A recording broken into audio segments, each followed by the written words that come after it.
Mga K-drama fans saan mang sulok ng mundo, check-in tayo. Comment mo muna kung taga saan ka bago magsimula ang kwento. Sa isang malinaw at mahanging araw, isang pamilyang may 4 na miyembro ang nag-camping sa gubat. Bago umalis, excited at masaya ang lahat, hindi nila alam na ito na pala ang simula ng sunod-sunod na trahedya. Habang inaayos ng mga magulang ang camp, pumasok sa gubat ang 2 bata para maglaro. Lumipas ang isang mahabang araw at hindi pa rin nakikita ng mga magulang na bumabalik ang kanilang mga anak. Matapos ang mahabang paghahanap, sa wakas ay nakita ng pulis ang anak na babae sa malalim na bahagi ng gubat. Pero sa hindi malamang dahilan, puno ng dugo ang buong katawan niya. Ang nakababatang kapatid niyang lalaki ay namatay sa paanan ng malapit na bangin. Bukod pa roon, nakita ng pulis ang piraso ng tela na madalas gamitin ng babae para takpan ang mata ng kapatid niya kapag naglalaro sila ng taguan. Lahat ng ebidensya ay tumuturo sa anak na babae pero iniisip ng lahat na masyado pa siyang bata para magawa iyon. Kahit ang kanyang ama ay napaisip kung ang anak niya ba ay isang demonyo na walang pusong nanakit sa sarili nitong kapatid. Ang babaeng ito ay hindi lang may magandang itsura, kundi mayroon din siyang pambihirang talas sa pag-obserba. Isang araw, sumakay siya ng subway papunta sa school tulad ng iba. Sa sandaling iyon, napansin niya ang isang dalagang kahina-hinala ang kilos. Nang tiningnan niya ng mabuti, napagtanto niyang palihim na ninanakaw ng babae ang phone ng pasaherong nasa harap niya. Sa gitna ng maraming tao, kapal mukha niyang ninakaw ang gamit ng iba nang walang nakakapansin. Tanging ang babae lang, sa isang mabilis na tingin, ang agad nakaintindi sa kasuklam-suklam na gawaing iyon. Maya-maya, napansin ng pasahero na nawawala ang kanyang phone. Hindi na nag-isip pa, agad niyang pinakiusapan ng katabi niya na tawagan ang number ng babae para mabawi ito. Tumunog ang phone. Ilang beses sinubukan ng magnanakaw na patayin ang tawag, pero hindi niya ito magawa. Habang pinagmamasdan ang lahat mula sa malayo, tinulungan ng babaeng matalas mag-obserba ang babaeng nagnakaw. Agad na nakuha ng alarm sound mula sa phone niya ang atensyon ng lahat. Dahil dito, matagumpay na nakatakas ang masamang babae mula sa kahihiyan. Kung hindi dahil sa pangyayaring ito, iisipin ng lahat na si Habin ay isang ordinaryong estudyante lang. Pero si Habin ay may pambihirang ama. Si Tae-soo ay isang nangungunang tao sa larangan ng Criminal Psychology Analysis. Noong wala pang nangangaha sa South Korea na pasukin ang larangang ito, si Tae-soo ang nanguna rito. Hanggang ngayon, pinag-uusapan pa rin sa online community kung gaano kakaunti ang may kakayahang magsuri ng kasing lalim ni Tae-soo sa isang tingin lang sa crime scene. Kaya niyang hulaan ang pagkakakilanlan ng suspect. Isang gabi, isang puting kalansay ang aksidenteng natagpuan na nakabaon sa malalim na bahagi ng gubat. Matapos suriin ang crime scene, kinumpirma ng forensic team na ang namatay ay isang estudyante. Pero si Tae-soo, na kilala bilang master ng analysis, ay walang ibinigay na konklusyon. Sa halip, malalim siyang nag-isip bago nagmamadaling nagmaneho pa uwi. Nang araw na iyon, si Tae-soo na hindi sanay sa kusina ay personal na naghanda ng marangyang pagkain. Hindi lang iyon, maingat din niyang inilagay ang mga kandila sa magandang cake sa mesa. Lumabas na ngayong araw pala ang kaarawan ni Habin, ang nag-iisang anak ni Tae-soo. Dahil sa maraming problema sa buhay, naghiwalay si Tae-soo at ang kanyang asawa ilang taon na ang nakalipas. Hindi rin nagtagal, pumanaw ang asawa ni Tae-soo. Matapos ang maraming araw ng pag-iisip tungkol sa minamahal niyang anak, sa wakas ay nagdesisyon si Tae-soo na lumipat sa bahay ng dati niyang asawa. Kung tutuusin, ginawa ni Tae-soo ang lahat ng kaya niya para mabigyan ng mas magandang buhay ang kanyang anak. Nang gabing iyon, matapos abalang ihanda ang lahat, personal na nagmaneho si Tae-soo papunta sa tutoring center kung saan nag-aaral si Habin.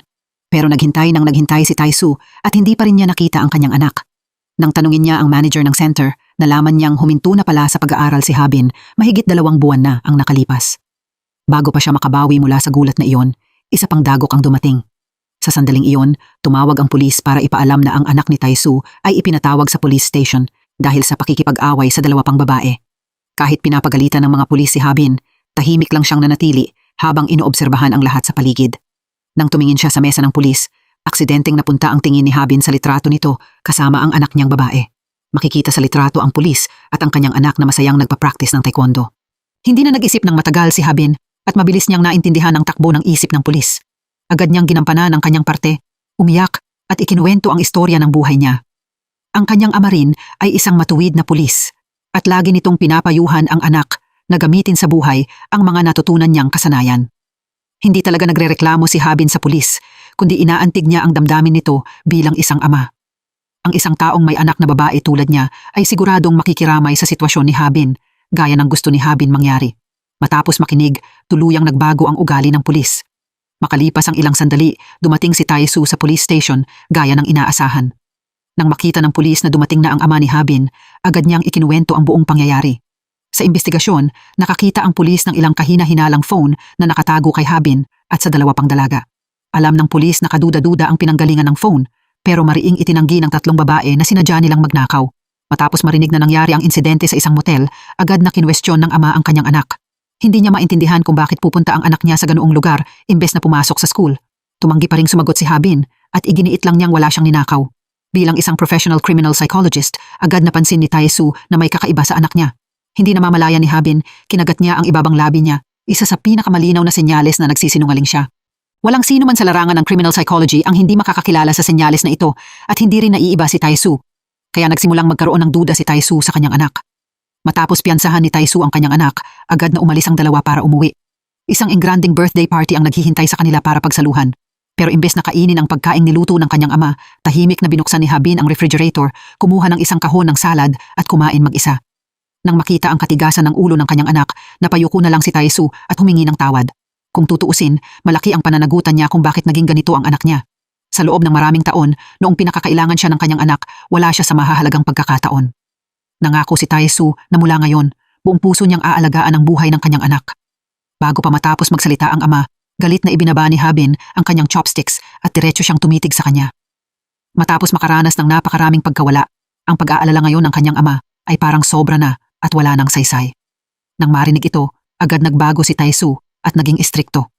Tinanong niya kung bakit nakikisama ang anak niya sa ganoong masasamang tao. Bukod pa roon, nagtataka siya kung bakit matagal na itong huminto sa tutoring center nang hindi man lang nagsasabi sa kanya. Kahit gaano pa siya tanungin ni Tae-soo, matigas pa ring tumanggi si Habin na sumagot. Ang gusto niya ay itigil na ng kanyang ama ang pekeng pag-aalala at huwag na siyang tanungin ng ganoon. Nang makita na napakalamig ng trato ng anak niya sa kanya na parang estranghero, nasakta ng puso ni Tae-soo. Kahit ganoon, araw-araw sinubukan niyang umuwi ng maaga hanggat maaari para makasama ang minamahal niyang anak. Nang gabing iyon, nang pumasok siya sa kwarto ni Habin para makipag-usap, aksidenteng narinig ni Tae-soo ang pag-vibrate ng phone mula sa school bag nito. Ang mas lalong kakaiba, nakahiga pa rin ang anak niya sa kama, abala at nag-i-scroll sa isa pang phone. Kung pagsasamahin ito sa nangyari sa police station ilang araw ang nakalipas, nakumpirma ni Tae-soo na nagnakaw ng phone ng iba ang anak niya. Hindi na siya nagdalawang isip, agad niyang binuksan ang school bag ng anak niya para tingnan ito nang hindi humihingi ng permiso. Gaya ng hinala niya, mayroon ngang isang kakaibang phone sa loob ng drawer ng school bag ni Habin. Sa kabila ng matinding pagtatanong ng kanyang ama, kalmadong sumagot si Habin na pag-aari ito ng kaibigan. Sa hindi masabing dahilan, pinakiusapan siya ng isang kaibigan na itago muna ang phone ng ilang araw. Pero nang tanungin siya ni Tae-soo kung kanino niya itinatago ang phone, hindi nakasagot si Habin. Hindi lang iyon, binalingan pa ni Habin ang kanyang ama at pinagalitan siya dahil hindi siya pinagkakatiwalaan. Kahit naglaro si Habin sa emosyon ng kanyang ama, tumanggi si Tae-soo na sumuko. Iginiit niya na dalhin ng anak niya sa kanya ang may-ari ng phone para makausap ito. Hanggang hindi dumarating ang taong iyon, siya muna ang magtatago ng misteryosong phone. Nang buksan ang phone, natuklasan ni Tae-soo na ang lahat ng messages, call logs at iba pang data sa loob ay tuluyan ng nabura. Nang gabing iyon, pinakiusapan ni Tae-soo ang isang kaibigan na tulungan siyang imbestigahan ang may-ari ng phone. Hindi niya alam, nakikinig pala si Habin sa likod ng pinto habang kausap niya sa phone ang kanyang kaibigan. Nang gabing iyon, habang tulog ang kanyang ama, palihim na pumasok si Habin sa kwarto nito para kunin ang phone na kinumpis kanya. Sakto namang nakatanggap ng text message ang phone na may hindi magandang tono na tila pinipilit ang may-ari na kontakin siya agad. Kinaumagahan, nakita ni Tae-soo si Habin na nagmamadaling lumabas ng bahay dala ang kanyang maleta. Agad niya itong hinabol dahil naghinala siyang naakit siya ng ilang pasaway na babae at naghahanda itong tumakas sa bahay. Pero ipinaliwanag ni Habin na pupunta lang siya sa school field trip. Hindi na nagdalawang isip si Tae-soo at nagdesisyon siyang ihatid siya sa gate ng school. Sinunod ang kanyang professional instinct, maingat niyang inobserbahan ang maliliit na ekspresyon sa mukha ni Habin. Mula sa malayo, nakita niyang noong una ay ngumiti si Habin, saka humigpit ang labi nito. Ito mismo ang kaparehong senyales ng pagsisinungaling na nakita niya sa police station. Maya-maya, ipinadala ng isang pulis sa station kay Tae-soo ang subway surveillance video. Matapos itong panoorin, natuklasan ni Tae-soo na hindi pala talaga ninakaw ni Habin ang phone. Nang mapagtanto niyang nagkamali siya ng akala sa kanyang anak, napilitan na lang ngumiti si Tae-soo. Pero nang araw na iyon, nasa picnic si Habin, kaya hindi niya sinagot ang mga tawag o messages nito. Pabalik-balik si Tae-soo sa loob ng bahay, puno ng kaba ang kanyang puso. Sinubukan niyang intindihin at basahin ang iniisip sa loob ng mundo ng kanyang anak. Sa kanyang pagkatulala, parang nakita ni Tae-soo ang anyo ng namatay niyang asawa na lumitaw. Sa sandaling iyon, tila nabasa ng asawa niya ang nasa isip niya. Si Tae-soo ay isang mahusay na eksperto sa criminal psychology. Kaya niyang mabasa ang iniisip ng isang kriminal sa isang iglap, pero lubos siyang walang kakayahang maintindihan ang sarili niyang anak. Kinabukasan, nakatanggap ang pulis ng report tungkol sa isang krimen at ang scene ay isang warehouse sa gubat. Sa loob ng warehouse, natuklasan ang malalaking mantsa ng dugo at kinumpirmang dugo ito ng tao. Base sa dami ng dugong naiwan, napagpasyahan ng mga eksperto na patay na ang biktima. Pero hindi pa natatagpuan ang bangkay. Matapos malaman ito, nakiusap si Taesu sa kanyang mga boss na payagan siyang sumali sa investigasyon. Sa totoo lang, dahil sa pambihirang kakayahan ni Taesu, plano ng mga boss niya na ilipat siya sa headquarters. Pero para manatiling malapit sa anak niya, hindi nagdalawang isip si Taesu na bitawan ng isang malaking oportunidad sa trabaho. Nagdesisyon siyang manatili sa lokal na lugar para magpatuloy sa trabaho. Sa scene ng warehouse, maingat na inobserbahan ni Taesu ang bawat detalye. Hindi niya pinalampas ang kahit maliit na clue, gaya ng lagi niyang ginagawa sa bawat kaso. Nang gabing iyon, nagkaroon siya ng kakaibang panaginip. Nakita niya ang anak niyang si Habin na pumapasok sa mapanganib na warehouse na ito. Nang magising siya sa kalagitnaan ng gabi, gusto ni Taesu na i-text ang anak niya para humingi ng tawad sa nauna niyang paghihinala. Pero matapos itong pag-isipan, nagdesisyon siyang burahin ang bawat message. Pagsapit ng gabi, mag-isang bumalik si Taesu sa warehouse para mag-imbestiga pa. Doon, ibinahagi niya ang kanyang hinala kay Eugene, isang bagong hire na crime analyst sa police department. Naniniwala si Taesu na ang malaking dami ng dugo sa warehouse ay dahil plano ng salarin na itapon ang bangkay doon. Pero ang warehouse ay hindi ang unang crime scene. Ayon kay Taesu, ang pagkawala ng bangkay ay maaaring dahil sa isang hindi inaasahang sitwasyong naranasan ng salarin habang inaayos ito, kaya hindi niya natapos ang una niyang plano. Bukod pa roon, ang mga mantsa ng dugo sa scene ay malabong magamit bilang matibay na ebidensya laban sa kanya. Ipinapahiwatig nito na ang killer ay may malalim na kaalaman sa mga paraan ng criminal investigation. Siguradong sinira ng baliw na killer ang sasakyang ginamit niya. Dahil ang kotse ay maaaring may mga bakas tulad ng fingerprints na sapat para makilala siya. Base sa analysis ni Taesu, nagsimulang hanapin ng pulis ang nawawalang kotse. At tama nga, sa isang gubat, natagpuan ng pulis ang isang kotseng kamakailan lang sinunog. Ipinakita ng investigasyon sa lugar na mukhang bumangga ang kotse sa isang puno, kaya tumilapon palabas ang mga sakay nito. Kasabay nito, ipinaalam ng isang teacher sa school kay Taesu na hindi sumama si Habin sa school field trip. Natuklasan din ni Taesu na ang phone na kinumpis kanya ay palihim na nabawi ni Habin. Habang nag-iimbestiga sa gubat noong araw, nakatanggap si Taesu ng text message mula sa kanyang kaibigan. Sinabi ng kaibigan kay Taesu na nakita na nila ang huling lokasyon kung saan naka-on ang phone. Nang tingnan ni Taesu ang lokasyon, agad siyang nataranta. Ang huling lugar kung saan na-detect ang signal ng phone ay ang gubat kung saan siya nakatayo. Agad na gumapang sa isip ni Taesu ang matinding kaba. Para malinaw ito, kumuha si Taesu ng blood sample para ikumpara sa dugong natagpuan sa warehouse. Ipinakita ng resulta na hindi tugma ang DNA mula sa dugo sa warehouse sa DNA ni Habin. Ibig sabihin, hindi si Habin ang biktima at nakahinga siya ng maluwag. Pero ilang sandali lang, nakatanggap si Taesu ng tawag mula sa hospital na nagsasabing na aksidente sa kotse ang kanyang anak. Pagdating sa hospital, nakita ni Taesu ang anak niyang payapang nakahiga sa hospital bed. Naalala ni Taesu ang huling lokasyon ng phone nito sa gubat at isang mapanganib na ideya ang nagsimulang mabuo sa kanyang isip. Ang tanging taong wala sa crime scene noong oras na nangyari ang insidente ay maaaring ang biktima o ang salarin. Dahil hindi na si Habin ang biktima, napilitan si Taesu na maghinala na maaaring ang anak niya ang may sala. Ang mas lalong nagpakaduda sa lahat ay ang car accident ni Habin ng gabing iyon na nagtulak kay Taesu na bumuo ng isang matapang na theory. Kahit masusi siyang naghahanap, wala siyang nakitang kahina-hinala. Pero napansin niya ang isang drawer sa mesa ni Habin na mahigpit na nakalock. Habang nalilito siya, narinig ni Taesu ang mga yabag ni Habin na bumabalik sa bahay. Sa sandaling makarating si Habin sa pinto, nakita niya ang metal plate na nasa siwang pa rin. Pero nang tumingala siya, napansin niyang ang maliit na pin na nakakabit sa doorframe ay nahulog sa sahig. Doon niya agad naintindihan na palihim na pumasok ang kanyang ama sa kwarto niya habang wala siya. Kasabay nito, napansin ni Taesu ang backpack ni Habin dahil mayroon itong maliit na pulang knitted ornament. Sa sandaling iyon, halos mawalan ng kontrol si Taesu. Gusto niyang sumugod at agad na kumprontahin ang anak niya. Pero matapos ang sandaling pag-aalinlangan, dahan-dahan niyang binitiwan ang hawak niya sa pinto. Ang pag-aalinlangan ni Taesu ay galing sa isang masakit na alaala mula sa nakaraan. Ilang taon na ang nakalipas, noong maayos pa ang pamilya niya, mayroon siyang anak na lalaki. Maraming taon na ang nakalipas, ang anak na lalaki ni Taesu at si Habin, na napakabata pa noon, ay pumasok sa gubat para maglaro. Pero lumipas ang isang buong araw at hindi umuwi ang dalawang bata. Sa wakas, natagpuan ng pulis si Habin sa gubat na puno ng dugo. Kasabay nito, natagpuan ng pulis ang malamig na katawan ng isang batang lalaki sa paanan ng bangin. Ito ay ang anak na lalaki ni Taesu. Base sa mga clue ng oras, naghinala si Taesu na sinaktan ni Habin ang nakababatang kapatid niya. Sa sobrang galit niya, paulit-ulit niyang kinwestiyon ang kanyang batang anak. Habang nag-aagawan ang mag-ama, may isang bagay na nahulog at aksidenteng nasugatan si Habin. Biglang pumasok ang asawa ni Taesu at niyakap ang takot na si Habin. Umiiyak na sinabi ni Habin na hindi niya pinatay ang kapatid niya. Nang maalala ang pangyayaring iyon, napuno ng pagsisisi si Taesu dahil hindi niya pinagtiwalaan ang kanyang anak. Kaya sa pagkakataong ito, nagdesisyon siyang pigilan ang kanyang emosyon at huwag agad tanungin si Habin. Kasabay nito, nakakuha ang pulis ng mas maraming security camera footage na may kaugnayan sa umarkila ng sinunog na kotse. Sa pagkakataong ito, malinaw na nakunan sa footage ang mukha ng umarkila kaya nakilala siya ni Tai-Su. Hindi iyon si Habin, kundi ang dalagang dati nang nakabanggaan ng kanyang anak sa police station. Ang pangalan niya ay Min-ah.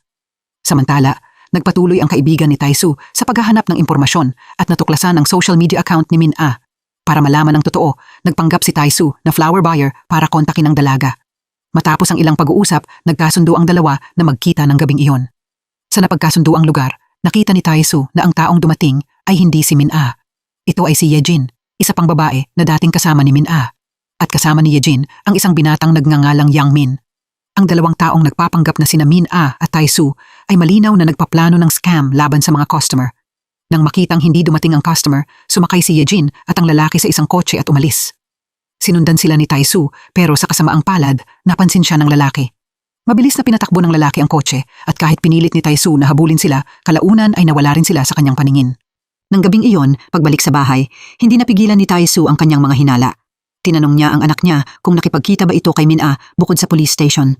Bago pa makasagot si Habin, nagpatuloy si Tai-Su at sinabing alam niyang sinadya nitong tumalon palabas ng kotse para maging sanhi ng aksidente. Hindi inaasahan, inamin ito ni Habin, pero ipinaliwanag niyang ginawa niya iyon dahil pakiramdam niya ay wala nang saysay ang buhay mula nang mamatay ang kanyang ina. Bukod pa roon, iginiit ni Habin na hindi pa niya nakilala si Min-ah dati maliban sa insidente sa police station. Matapos sabihin iyon, humagulgol si Habin at sinabi ang hiling niyang sana subukan ng kanyang ama na pagkatiwalaan siya kahit isang beses lang. Kinabukasan, chinek ng pulis ang security cameras at natuklasang nag-withdraw ng cash si Min-ah mula sa isang ATM. Kasabay nito, naaresto ang lalaking kasama ni Yejin noong nakaraang gabi. Nang mahuli siya, inaayos pa rin niya ang kanyang mga gamit, naghahandang tumakas kung saan man. Kaya naghinala ang pulis na siya at si Min-ah ay nagplano ng kanilang pagtakas at sinimulan siyang tanungin tungkol sa kinaroroonan nito. Pero tuso ang lalaki at tumangging sabihin ang kahit anong detalye. Natuklasan ng bagong dating na analyst na may dalawang social media account si Min-ah. Ang isa ay private account na ibinabahagi niya lang sa malalapit na kaibigan. Naglalaman ito ng maraming selfie ng kanyang mga braso o binti at isa sa mga ito ay nagpapakita ng mga pasa sa braso ni Min-ah. Naghinala ang analyst na maaaring sinakta ng dalaga. Pero ganap na iba ang public account ni Min-ah. Lahat ng litrato ay pasikat na pagpapakita ng marangyang lifestyle pero wala ni isang selfie ni Min-ah. Matapos ang mas malalim na investigasyon, natuklasan ng mga analyst na dati nang bumili si Min-ah ng weight loss medication online. Ang mas nakakagulat pa, ang gamot na ito ay ginagamit para gamutin ang diabetes. Nang marinig ang impormasyong ito, ikinonekta ito ni Tai-Su sa resulta ng forensic examination. Lumabas na ang dugo ng biktima na natagpuan sa warehouse ay may components ng diabetes medication. Mula rito, halos sigurado na si Tai-Su na ang biktima sa warehouse ay si Min-ah. Kasabay nito, nahuli ng kasamahan ni Tai-Su ang babaeng nagwi-withdraw ng pera mula sa ATM. Pero ang babaeng ito ay hindi si Min-ah, kundi isa pang babae, miyembro ng grupo ng mga pasaway na babaeng minomonitor ni Tai-Su noong nakaraang gabi na nagngangalang Yejin. Bago dalhin si Yejin sa interrogation room, sinubukan niyang makipag-usap ng pribado kay Tai-Su dahil sa nangyari ilang araw na ang nakalipas sa police station. Alam ni Yejin na si Tai-Su ang ama ni Habin. Sinabi ni Yejin kay Tai-Su na pagkatapos ng insidente sa police station, sinabi ni Min-ah na gusto niyang makita si Habin. Ang araw na iyon din ang huling araw na nakita ni Yejin si Min-ah. Halos manigas si Tai-Su nang marinig ito dahil sa sobrang gulat sa kakalaman niya lang. Malinaw na sinabi ni Habin kay Tai-Su noong araw na iyon na hindi niya nakita si Min-ah mula noong insidente sa police station. Kung hindi nagsisinungaling si Yejin, ibig sabihin nagsisinungaling ang anak ni Tai-Su. Gustong malaman ni Tai-Su kung bakit gustong magkita ng dalawa, pero may kondisyon si Yejin. Hiniling ni Yejin na pakawalan siya ni Tai-Su. Kung hindi, nagbanta siyang sasabihin niya sa lahat na nakipagkita si Habin kay Min-ah. Bukod pa roon, kinumpirma ng DNA evidence na ang dugo ng biktimang natagpuan sa storage room ay kay Min-ah. Kinumpirma ng mga sumunod na investigasyon na matapos patayin si Min-ah, kinuha ni Yejin at ng lalaki ang pera ni Min-ah at sinubukang tumakas. Kaya itinuon ng pulis ang lahat ng hinala nila sa lalaki at kay Yejin. Pero kulang ang ebidensya ng pulis para kasuhan ang lalaki, kaya pansamantala siyang pinakawalan at nagpatuloy ang investigasyon kay Yejin. Sa pagtatanong, walang ibinunyag si Yejin na may kaugnayan kay Habin. Iginiit din niya na wala siyang napansing kakaiba kay Min-ah bago ang insidente. Kaya gumawa si Tai-Su ng iba't ibang dahilan para pakawalan si Yejin sa mismong oras na iyon. Tinupad ni Yejin ang kanyang pangako at ibinunyag ang relasyon ni Habin at Min-ah. Noong araw na iyon, nawala ang phone ni Min-ah. Matapos tumawag pabalik, natuklasan ni Min-ah na si Habin ang nakahanap nito. Para ibalik ang phone, nagkasundo ang dalawang babae na magkita At ang araw ng kanilang pagkikita ay ang araw na nangyari ang krimen. Habang abala si Taisu sa paglutas ng kaso, pumunta si Habin sa police station. Nagsinungaling siya at sinabing nagdala siya ng damit para sa kanyang ama. Sa totoo lang, palihim na tiningnan ni Habin ang investigation documents sa mesa ng kanyang ama sa police station. Matapos itong basahin, agad umuwi si Habin at sinunog ang pulang ornament sa kanyang backpack. Nang malaman na pumunta ang anak niya sa police station, mabilis na napagtanto ni Taisu na may gumalaw sa investigation documents. Kasama ng sinabi ni Yejin, muling lumitaw ang mga hinalang matagal nang pinipigilan ni Taisu. Sa totoo lang, may nakatagong sikreto sa likod ng pagkahulog ng kanyang anak na lalaki sa bangin maraming taon na ang nakalipas. Pagkatapos ng kaso, nakakita ang pulis ng isang ribbon sa paanan ng bangin. Naalala ni Taisu na kapag naglalaro ng taguan, madalas gamitin ni Habin ang ribbon na ito para takpan ang mata ng nakababatang kapatid niya. Sa magulong alaala, umuwi si Taisu at hinarap ang kanyang anak. Diretso niyang tinanong kung pinatay ba ni Habin si Min-a. Hindi inaasahan, sumagot pabalik si Habin. Talaga bang iniisip mo na aksidente lang ang pagkamatay ng kapatid ko? Talaga bang naniniwala si Dad na walang dapat ipag-alala sa pagkamatay ni Mom? Nang marinig ang malamig na salita at mapanuyang tanong ng kanyang anak, isang takot na hindi pa niya nararanasan ang bumuhos sa puso ni Taisu. Sakto namang dumating sa bahay ni Taisu si Jonghwan, ang investigator na may hawak ng kaso. Natuklasan ni Jonghwan ang pangalan ni Habin sa listahan ng mga taong nakipag-contact kay Min-a. Ngayon lang nalaman ni Jonghwan na si Habin pala ang anak ni Taisu. Pagkatapos, tinanong ni Jonghwan si Habin tungkol sa kanyang alibay noong araw ng krimen. Kalmadong iginiit ni Habin na hindi pa siya nakapunta sa gubat kung saan nangyari ang ika-4 na krimen. Agad pagkatapos nito, kusang ipinaliwanag ni Habin ang koneksyon niya kay Min-a. Ayon kay Habin, nakita lang niya si Min-a sa subway nang makita niyang palihim nitong kinukuha ang phone ng ibang tao. Sa sandaling iyon, balak ni Habin na tumawag sa pulis pero nagkaroon ng maliit na alitan sa pagitan nila. At iyon lang ang nangyari. Tungkol naman sa araw na nangyari ang krimen, iginiit ni Habin na buong araw siyang kasama ng kanyang boyfriend. Halos perpekto ang paliwanag ni Habin na walang kahit isang butas. Dahil dito, walang nagawa si Jonghwan kundi pansamantalang umatras. Pero hindi pa rin pinagkakatiwalaan ni Taisu ang kanyang anak kahit kaunti. Ayon kay Jiyon, nahanap ni Habin ang phone ni Min-a at nagkasundo silang magkita para ibalik ito. Mula noong pagkikitang iyon, nawala si Min-a nang walang bakas. Sa harap ng pagtatanong ng kanyang ama, sumagot pabalik si Habin. Tuwing may nangyayaring murder case, pinaghihinalaan mo ako. Ano ba talaga ako sa'yo? Nanatiling tahimik na lang si Taisu at malungkot ang mukha niya nang umalis siya. Pero hindi niya alam na noong gabing iyon, palihim na naghahanap si Habin ng mga article tungkol sa kanya sa social media para patunayan ang mga sinabi ng kanyang anak. Kinabukasan, pinuntahan ni Taisu ang boyfriend ni Habin para magtanong tungkol dito. Sinabi ng boyfriend ni Habin na noong gabi ng krimen, magkasama sila ni Habin sa iisang kwarto buong gabi. Sinabi rin niya kay Taisu na mabuting babae si Habin at sana bilang ama, huwag na siyang pagdudahan pa ni Taisu. Ganoon din ang positibong opinyon ng teacher tungkol kay Habin. Maya-maya, sinabi ng boyfriend ni Habin sa kanya ang tungkol sa pagbisita ni Taisu. Ngumiti lang si Habin nang may malalim na kahulugan at sinabing advantage ang pagkakaroon ng amang eksperto sa criminal psychology dahil natutulungan siya nitong magsinungaling ng mas mahusay. Kalaunan, chinek ni na Taisu at Jonghwan ang security cameras ng hotel. Kinumpirma ng resulta na hindi umalis si Habin sa kwarto niya noong araw ng krimen. Sa gabi, mag-isang pumunta si Habin sa locker area sa subway station, sinusubukang ilagay ang code para kunin ang isang bagay sa loob. Nang umuwi si Habin at makita ang kotse ng kanyang ama na nakaparada sa harap ng bahay, tahimik siyang lumapit sa kotse. Tila may isinasagawang lihim na plano si Habin na walang nakakaalam. Habang naghahapunan, mahinahong sinabi ni Taisu na hindi na niya pagdududahan o sasaktan ang kanyang anak. Nang marinig ito, biglang binanggit ni Habin na kung magdesisyon ang kanyang ama na lumipat sa headquarters, handa siyang sumama sa kanya. Hindi lang iyon, ginamit niya ang dahilan na gusto niyang magpalit ng environment para magsimula ng bagong buhay. Kinabukasan, inaresto ng pulis ang isang grupo ng mga teenager. Sila ay mga miyembro ng parehong gang ni Min-a. Ang mga batang ito ay tumakas sa bahay at madalas gumawa ng pagnanakaw. Sa pagtatanong, napansin ni Taisu na masyadong magkakatugma ang mga statement ng mga teenager na halatang pinaghandaan na. Pero isang babae sa grupo ang paulit-ulit na nagpapalit ng kanyang testimony.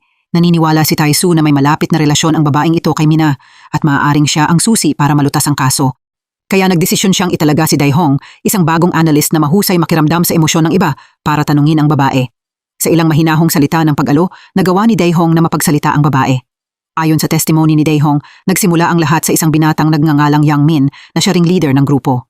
Matapos matuklasan na umalis si Mina sa gang, paulit-ulit na binantaan ni Yang Min na sasaktan siya. Bukod pa roon, wala si Yang Min sa bahay noong araw ng krimen. Matapos marinig ito, naisip ni Taisu na kung si Yang Min man ang pangunahing salarin o hindi, tiyak na hindi siya kumilos nang mag-isa noong araw na iyon. May kasabwat siya. Base sa mga katangian sa crime scene, naniniwala si Taisu na ang salarin ay may dalawang magkasalungat na personalidad, maingat pero magulo. Pinatunayan nito na ang krimen ay ginawa ng dalawang taong may magkaibang personalidad. Pagkatapos, inutusan ni Taisu ang investigation team na mag-focus sa mga taong nasa paligid ni Yang Min para mahanap ang misteryosong kasabwat. Pero si Taisu, dahil ayaw na niyang patuloy na pagdudahan ng kanyang anak, ay nagdesisyong umatras sa kaso. Nang gabing iyon, kinontak niya ang isang real estate agent. Plano ni Taisu na ibenta ang bahay ng namatay niyang asawa. Gusto niyang lumipat kasama ang anak niya sa headquarters at magsimula ng bagong buhay. Sakto namang hindi inaasahang nakatanggap si Taisu ng tawag mula sa may-ari ng kotse. Sinabi ng may-ari na noong gabi ng krimen, ipinarada niya ang kanyang kotse malapit sa hotel kung saan nagstay si Habin. Ibinigay ng may-ari kay Taisu ang dashcam footage. Matapos itong panoorin, tuluyang nabigla si Taisu dahil ipinakita sa video na palihim na lumabas si Habin sa hotel ng gabing iyon. Ang mga hinalang dati ng itinaboy ni Taisu ay muling bumalik, mas matindi kaysa dati. Para malaman ang totoo, kinontak niya ang boyfriend ni Habin para tanungin ito. Sa huli, inamin ng boyfriend na umalis nga si Habin sa hotel noong gabi ng krimen. Sa pamamagitan ng teacher ni Habin, nalaman ni Taisu ang tungkol sa isa pang babaeng estudyante na kapangalan ng boyfriend ni Habin.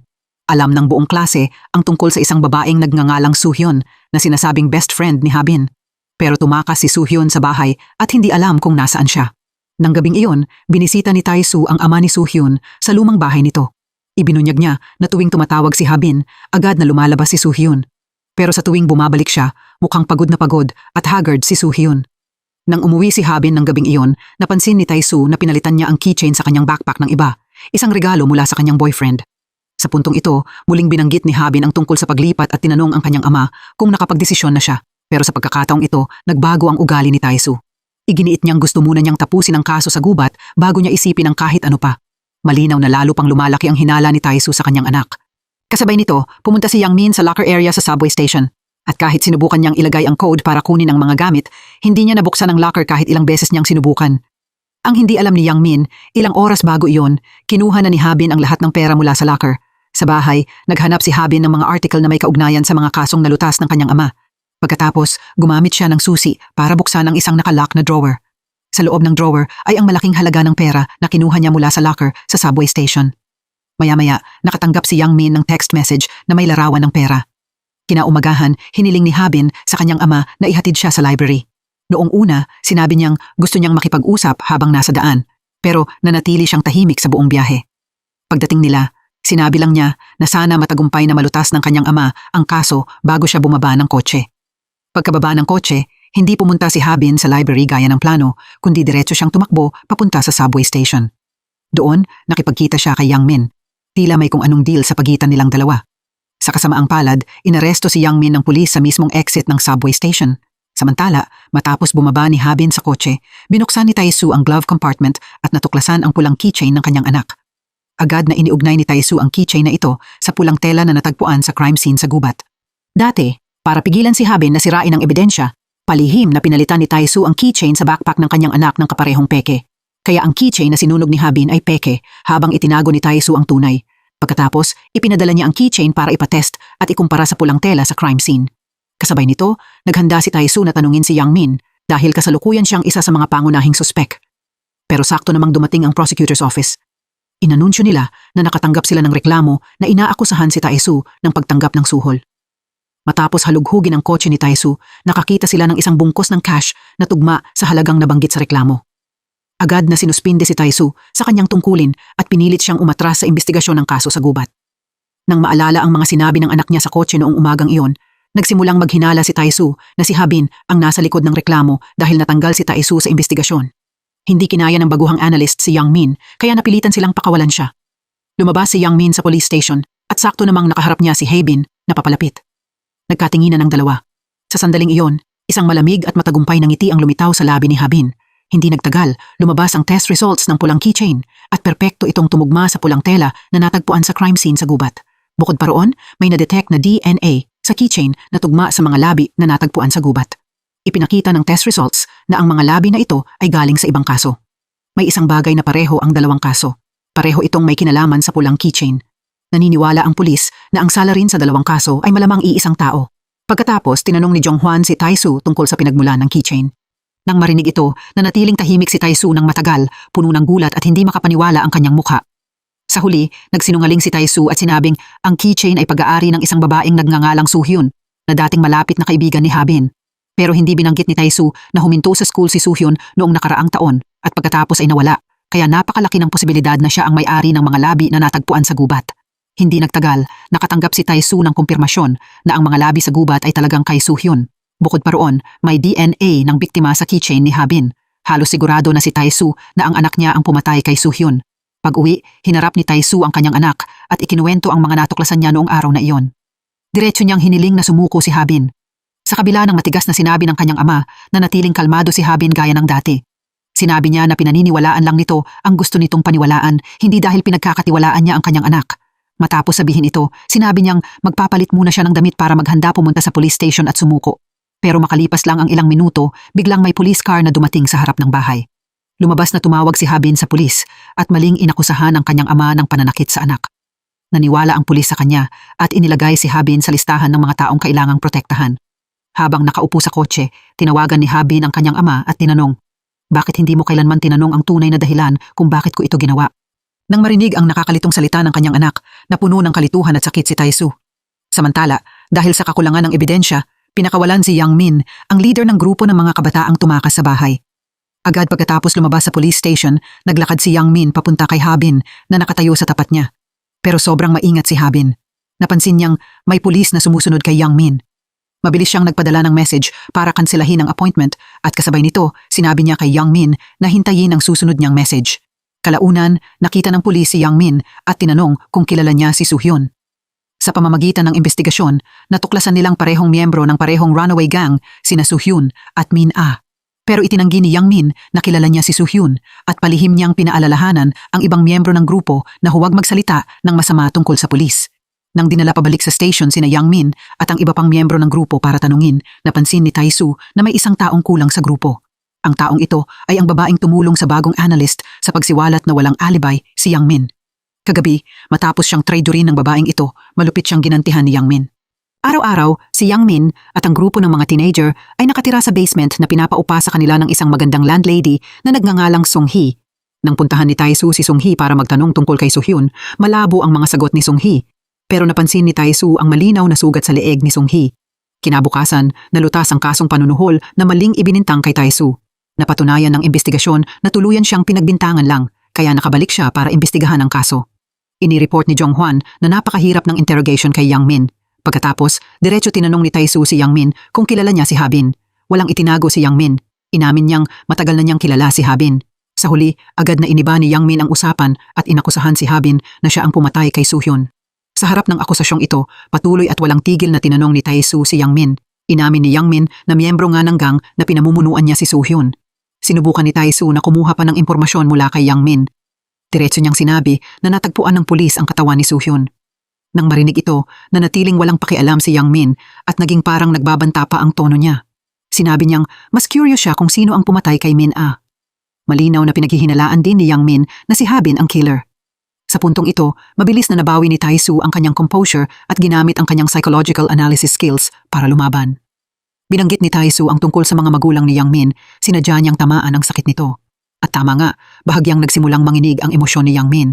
Sinamantala ni Tae-soo ang pagkakataon at nagsinungaling, sinabing puno ng sugat ang katawan ni Soo-hyun. Agad nahulog si Yang Min sa patibong. Tumawa siya at sinabi, 1 taon nang nakabaon ang katawan, paano pa magkakaroon ng natitirang bakas? Sa pahayag na ito, hindi niya namalayang ibinunyag niya na siya ang pumatay. Dahil sinabi lang ni Tae-soo na natagpuan ang katawan, hindi niya sinabing nakabaon ito. Nang mapagtantong nadulas siya sa sinabi niya, tumahimik si Yang Min, nagnngit-ngit ang ngipin at wala nang sinabi pa. Dahil kulang ang ebidensya, inutusan ng mga boss nila na pakawalan si Yang Min, pero kailangan siyang bantayan ng mahigpit 24 na oras sa isang araw. Matapos mapalaya, agad bumalik si Yang Min sa base ng grupo at tumakas sa bahay. Sinabi ni Sung-hee kay Yang Min na kinontak siya ng pulis para magtanong tungkol kay Soo-hyun. Nang marinig ito, inutusan ni Yang Min si Sung-hee na ilihim ng todo ang lahat. Kinumpirma rin niya na si Habin ang umatake kay Min-ah. Pero hindi pa niya pwedeng i-report si Habin dahil nasa kanya pa rin ang pera. Sa huli, ipinangako ni Yang Min kay Sung-hee na gagawin niya ang lahat para mabawi ang pera at pagkatapos ay aalis silang magkasama. Samantala, pinuntahan ni Jong Hwan ang homeroom teacher ni Soo-hyun na si Juntae para magtanong tungkol sa mga kaibigan ni Soo-hyun. Nagsinungaling si Juntae at sinabing introvert si Soo-hyun at wala siyang malalapit na kaibigan. Makalipas ang ilang sandali, nakatayo si Habin sa hagdan, bahagyang yumuyuko sa homeroom teacher. Tila may kung anong sikreto sa pagitan nilang dalawa. Sa kanyang office, malalim ang iniisip ng homeroom teacher habang nakatitig sa isang blue woolen keychain sa kanyang mesa. Matapos ang ilang pag-iisip, nagdesisyon siyang itago ang keychain sa drawer niya. Nang gabing iyon, tahimik na nakipagkita si Juntae kay Sung-hee na may contact kay Yang Min. Sinabi ni Juntae kay Sung-hee na pumunta ang pulis sa school para tanungin siya tungkol kay Soo-hyun. Habang nag-uusap sila, pareho silang nagpahayag ng kaba na baka mabunyag ang isang sikreto. Marahang niyakap ni Sung-hee si Juntae at inalo siya na nagpapahiwatig na hindi ordinaryo ang relasyon nila. Samantala, nakikipag-contact si Habin kay Yang Min at humihiling ng pagkikita. Nang gabing iyon, kahit mahigpit siyang binabantayan ng pulis, kampanting sinabi ni Habin na may paraan siya para iligaw sila. Sa parehong gabi, nakatanggap ang pulis ng report na nasobrahan si Yang Min sa sleeping pills at dinala siya sa hospital. Dahil natakot sa gulo, inutusan ng mga boss na bawiin ang lahat ng surveillance forces. Lingid sa kaalaman ng lahat, sa hospital room, tahimik na nagpalit si Yang Min mula sa kanyang patient clothes at tumakas. Nang dumating si Tae-soo sa hospital, nakita niyang walang laman ang ward at nawala na si Yang Min. Kasabay nito, nakakita ang isang analyst ng litrato sa bahay ni Soo-hyun. Sa litrato, ang mukha ng babaeng nakatayo sa tabi ni Soo-hyun ay kinayod at binura. Nang tingnan ng litrato, nakaramdam si Tae-soo ng pamilyar na pakiramdam at napagtanto niyang ang babaeng binura ang mukha ay ang kanyang anak. Mula roon, pinakiusapan ni Tae-soo ang isang kaibigan na hanapin ang listahan ng mga phone number na pinakamadalas tawagan ni Habin sa nakaraang taon. Ipinakita ng resulta na regular na kinokontak ni Habin ang dalawang number. Ang mahalaga, parehong number ay pag-aari ng iisang tao, isang babaeng nagngangalang Jisoo. Ang babaeng nakalista sa dalawang number ay ang ina ni Habin at dating asawa ni Tae-soo. Agad na sinubukan ni Tae-soo na tawagan ang isa sa mga number at natuklasan niya ang totoo. Ang phone na konektado sa number na iyon ay nasa nakalock na drawer ng kanyang anak. Nang buksan niya ang drawer, nakita niya ang phone at isang litrato at sa screen ay makikita ang larawan ni Habin at Soo-hyun na magkasama. Ito rin ang parehong litrato na natagpuan sa bahay ni Soo-hyun kung saan kinayod ang mukha ni Habin. Kinumpirma nito na ang babaeng katabi ni Soo-hyun ay talagang si Habin. Nang gabing iyon, gaya ng napagkasunduan, pumunta si Yang Min sa isang liblib na gubat. Nang makita ang gubat sa harap niya, tuluyang naguluhan si Yang Min. Hindi niya alam kung paano nalaman ni Habin ang lokasyong ito. Sa totoo lang, sa nakaraang taon, madalas pinapapunta ni Yang Min ang mga babaeng miyembro ng gang, lalo na si Min Ah, sa gubat na ito. Maglalagay si Yang Min ng marka sa isang puno na may nakataling pulang tali at sasabihin kay Min Ah na kunin ang bag ng pera na nakalagay sa ilalim ng puno. Tuwing natatapos ang gawain, kukuha si Yang Min ng isang bungkos ng pera mula sa bag para bayaran si Min Ah. Pero isang araw, pumunta si Min Ah sa puno gaya ng dati pero hindi niya makita ang bag ng pera. Inireport niya ito kay Yang Min pero hindi siya pinaniwalaan nito at inisip na ibinulsa niya ang pera. Sa sobrang galit, bigla siyang sinampal ni Yang Min nang hindi nag-iisip. Dahil hindi na niya matiis ang pagpapahirap na ito, nagdesisyon si Min Ah na palihim na nakawin ang bag ng pera ni Yang Min at tumakas. Pagkatapos, itinago niya ang bag ng pera sa isang locker sa subway station. Isang araw, dinala ni Min Ah ang bag ng pera sa subway. Hindi niya alam na palihim siyang pinapanood ni Habin at nakita ni Habin ang buong eksena ng pagtatago ni Min Ah sa bag ng pera sa locker. Mula noon, nagsimulang subaybayan ni Habin ang bawat galaw ni Min Ah. Isang araw, habang nagnanakaw si Min Ah ng phone ng isang tao sa subway, sinadya ni Habin na i-on ang police alarm sa phone niya para magpanggap na may nagre-report ng krimen.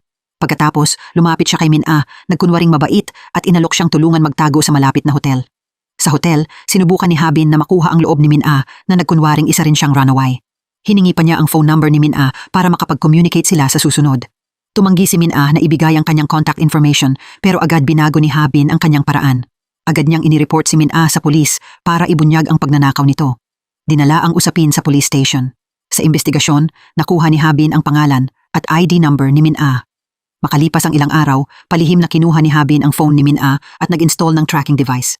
Pagkatapos, kinontak niya si Min Ah at sinabing gusto niya itong makipagkita para ibalik ang phone. Samantala, sa gubat, lumapit si Yang Min kay Habin. Dahil gusto niya ng mas maraming impormasyon, tinanong ni Yang Min kung bakit ginawa ni Habin ang lahat ng ito. Pero hindi na hinintay ni Yang Min ang sagot ni Habin at hinulaan niyang may kinalaman ang lahat sa namatay nitong ina.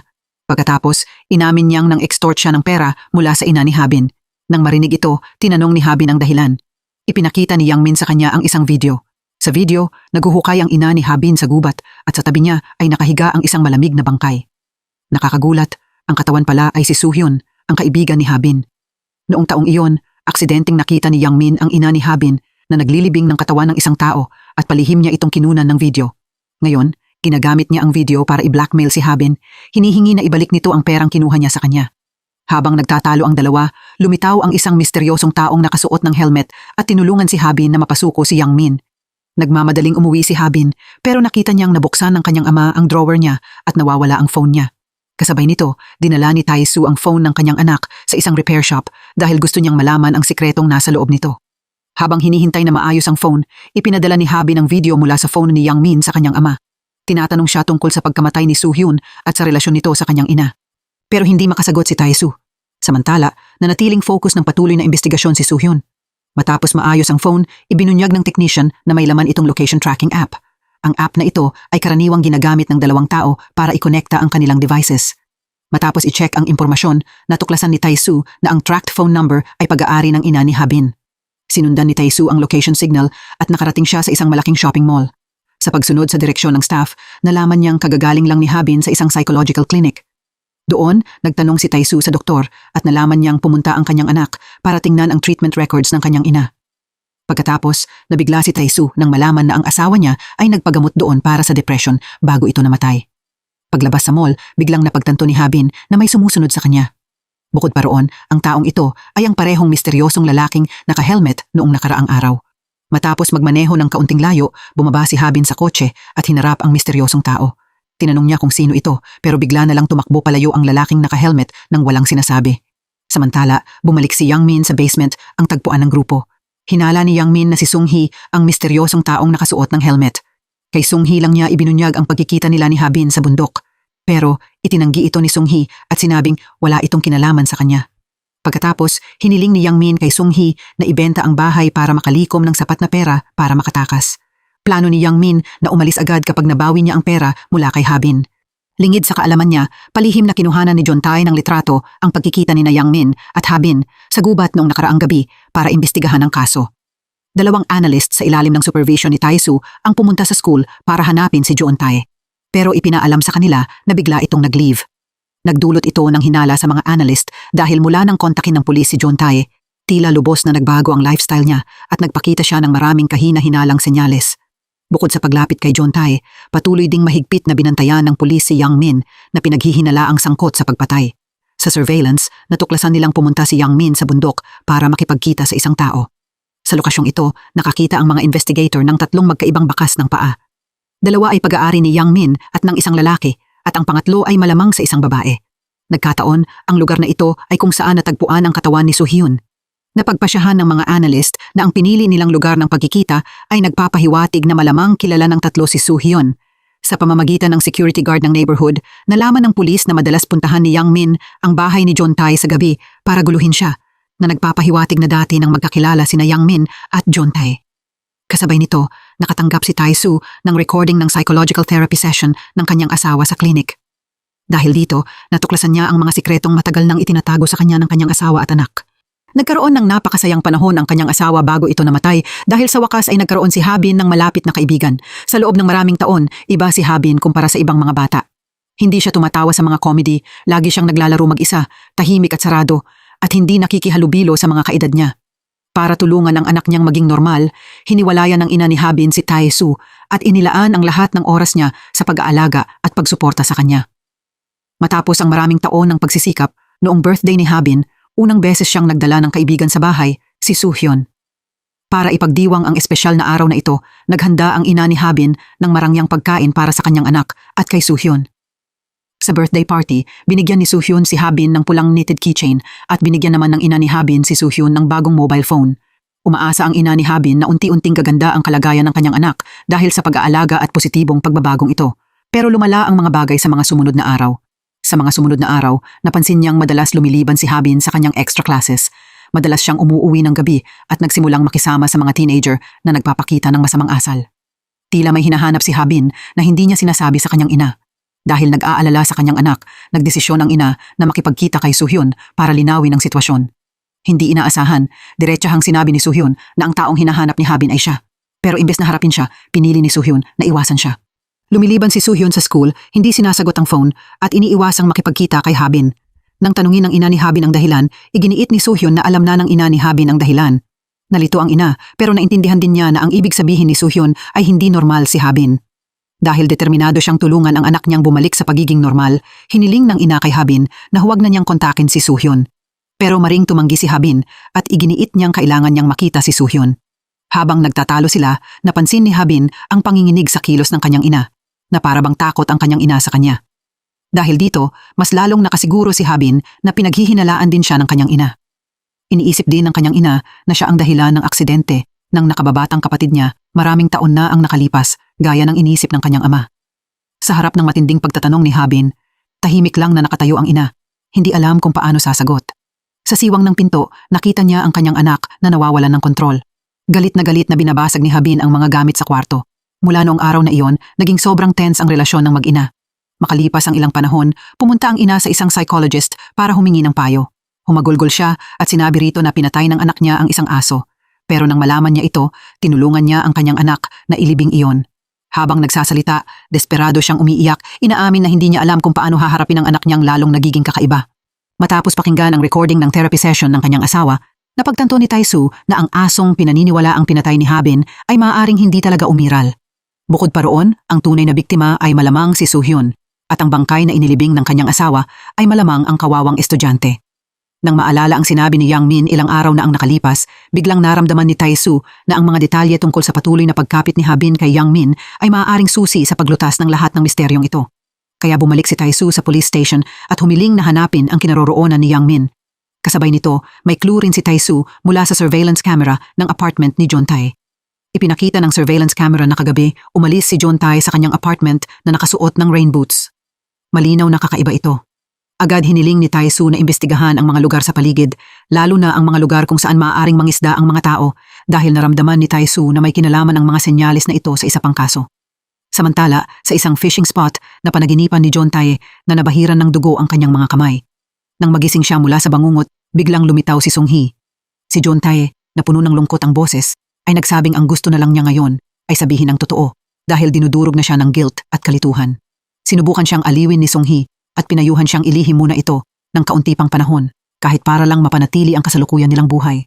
Pero ang pagkikita nila ay palihim na sinundan at kinuhanan ng litrato ni Yang Min. Nang makita niyang lihim na nakikipagkita ang babae niya kay John-tae sa gabi, naganggit-ngit si Yang Min, hinablot si John-tae at walang awang binugbog siya.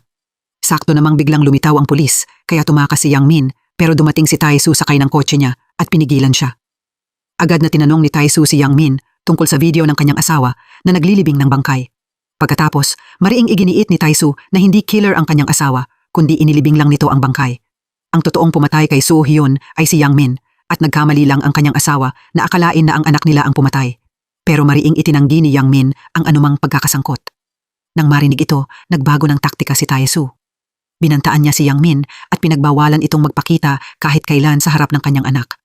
Nang gabing iyon, ipinatawag si John-tae ng pulis para tanungin, pero nanatili siyang matigas ang ulo at tahimik, tumatangging magbunyag ng kahit anong sikreto. Pakiramdam ni Tae-soo ay naipit siya sa pananahimik ng witness at sa pira-pirasong clue na iniwan ng kaso. Sa puntong ito, halos tuluyan nang bumagsak ang diwa ni Tae-soo. Pag-uwi sa bahay, mahigpit niyang hinawakan ang isang family photo habang naaalala ang recording ng asawa niya sa therapy. Doon, sinabi nitong maaaring iba si Habin sa ibang bata, pero hinding-hindi nito magagawang saktan ang nakababatang kapatid niya. Sinabi rin nito na ayaw niyang maging isang taong puno ng hinala tulad ng kanyang asawa. At bukod pa roon, ayaw niyang masaktan si Habin dahil sa mga hinala ni Tae-soo, kaya nagdesisyon siyang hiwalayan ito. Nang maalala ang mga salitang iyon habang hawak ang litrato ng kanyang asawa at anak, hindi napigilan ni Tae-soo ang kanyang mga luha. Nang gabing iyon, pag-uwi ni Habin, tapat na ibinahagi ni Tae-soo ang iniisip niya. Naniniwala si Tae-soo na nakikisama ang kanyang anak sa masasamang babae para ipaghiganti ang kanyang ina. Pero ngayon, umaasa si Tae-soo na sasabihin sa kanya ni Habin ang buong katotohanan. Nangako si Tae-soo sa kanyang anak na mula ngayon, paniniwalaan niya ang kahit ano pang sabihin nito. Pero nanatiling tahimik si Habin dahil hindi niya pinagkakatiwalaan ang kanyang ama. Lumabas na noong araw na namatay ang kanyang ina, nakita ni Habin ang kanyang mga magulang na nagtatalo at para siyang nakakita ng demonyo. Malamig nitong itinulak ang desperadong ina niya hanggang sa sukdulan. Nanatiling tahimik si Tae-soo at hindi sinagot ang tanong niya. Hindi niya ito pinabulaanan, sinabi lang niya, hintayin mo ako dahil siguradong iimbestigahan ko ang lahat para malaman ang totoo. Hindi alam ni Habin na ang pananahimik ni Tae-soo ay para protektahan siya.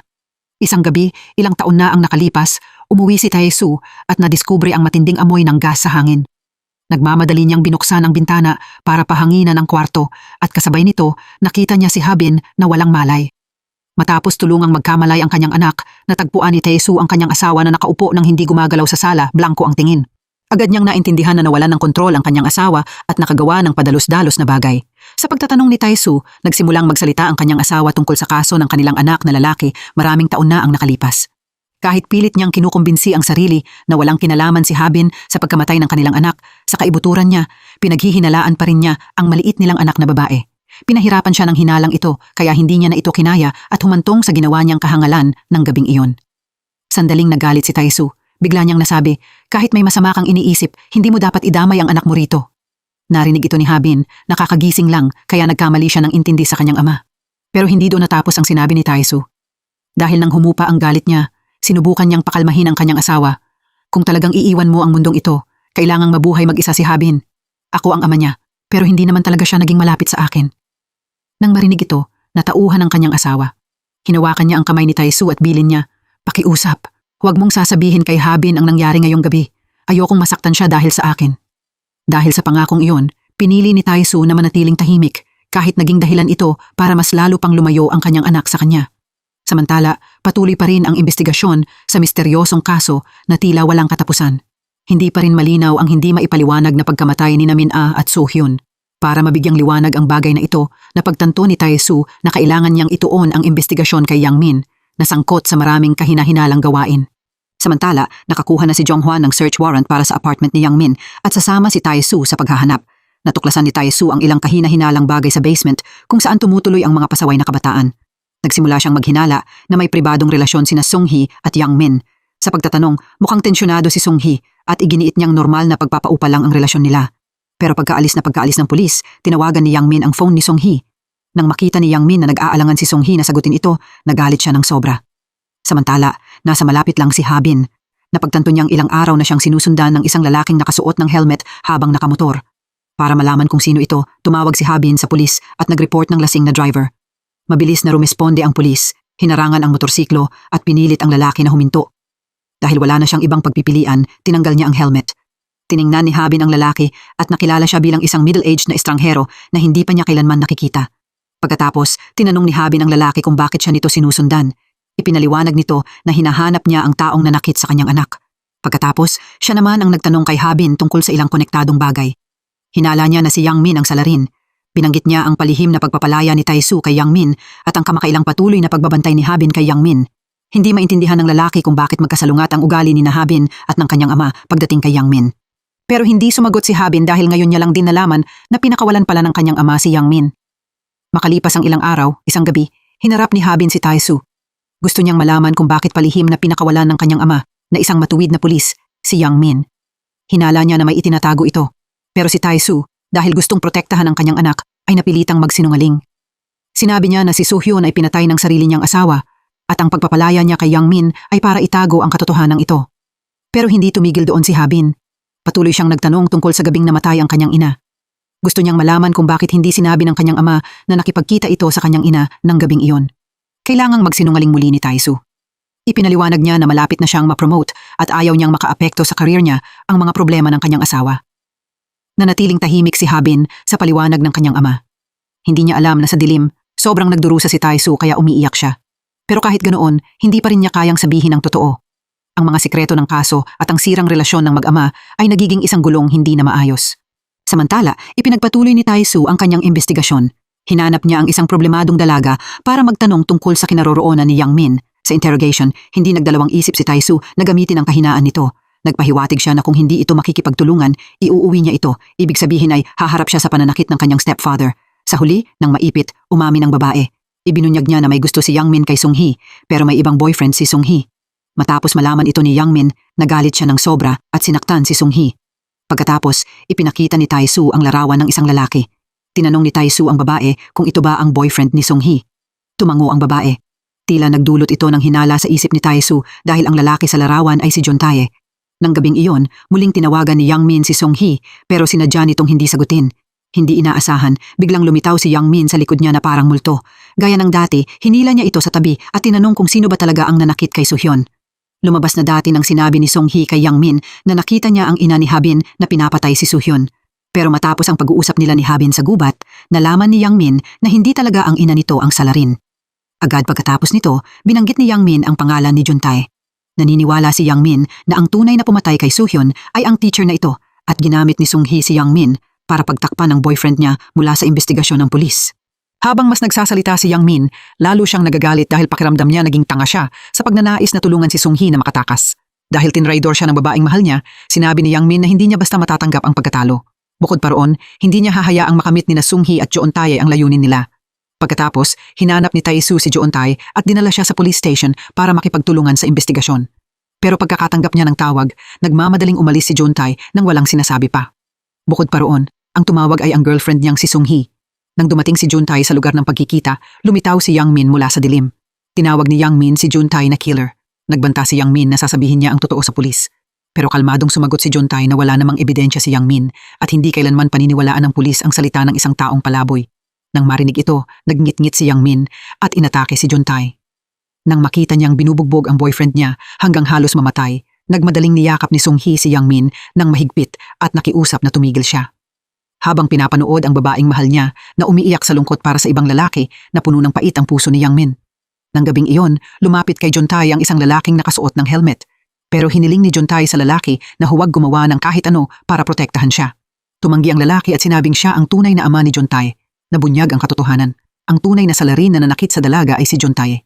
Sa determinadong tono, sinabi ng lalaking naka-helmet sa kanyang anak na may plano siyang protektahan siya. Matapos pakawalan sina Sung-hee at Jeon-tae, kinontak ni Yang Min ang pulis. Sinabi ni Yang Min na may mahalaga siyang lead na ire-report. Pagkatapos, kinontak niya si Tae-soo at humiling ng pagkikita para makapag-usap. Hindi lang iyon, nangako rin si Yang Min na sasabihin niya ang lahat ng alam niya. Kasabay nito, nakipagkita ang lalaking naka-helmet kay Habin at ibinunyag ang kinaroroonan ni Yang Min. Sa madilim na gabi, dumating si Habin para puntahan si Yang Min para sa kanyang ama. Bahagyang nagulat si Yang Min pero bago pa siya makakilos, gumamit si Habin ng gamit para saktan siya. Tinanong niya ito kung ang ina ba niya ang pumatay kay Soo-hyun. Nang makita ang walang awang kilos ni Habin, wala nang nagawa si Yang Min kundi sabihin ang totoo. Nagkamali ang ina ni Habin na akalaing ang anak niya ang gumawa ng pagpatay kaya inilibing niya ang katawan ni Soo-hyun. Makalipas ang ilang sandali, nakatanggap si Tae-soo ng tawag mula kay Yang Min. Sinabi na niya kay Habin ang lahat. Kung hindi, baka padalos-dalos na kumilos si Habin at patayin siya. Dahil nag-aalalang padalos-dalos na kikilos ang kanyang anak, nagmadaling puntahan ni Tae-soo si Yang Min. Pero nang dumating si Tae-soo, nakita niya si Yang Min na nakahandusay sa sariling dugo, patay na. Sa scene, nakatayo pa rin doon si Habin na may dugo ang mga kamay. Sa oras na iyon, napalibutan na ng pulis ang buong lugar kung saan nangyari ang nakakatakot na krimen. Nahaharap si Tae-soo sa pagpili kung ibubunyag niya ang totoo o patuloy na poprotektahan ang kanyang anak. Nauubusan na ng oras si Tae-soo dahil pinangunahan na ni Jong-hwan ang pulis para palibutan ang scene. Sa takot at gulo, ang instinct ng isang ama ang nagtulak kay Tae-soo na kumilos. Bago pa makapasok si Jong-hwan, hinila ni Tae-soo ang kanyang anak palayo sa scene. Habang pauwi, tinanong ni Tae-soo si Habin kung bakit siya nasa lugar kung saan pinatay si Yang Min. Nang marinig ito, iginiit ni Habin na pinaghihinalaan pa rin siya ng kanyang ama.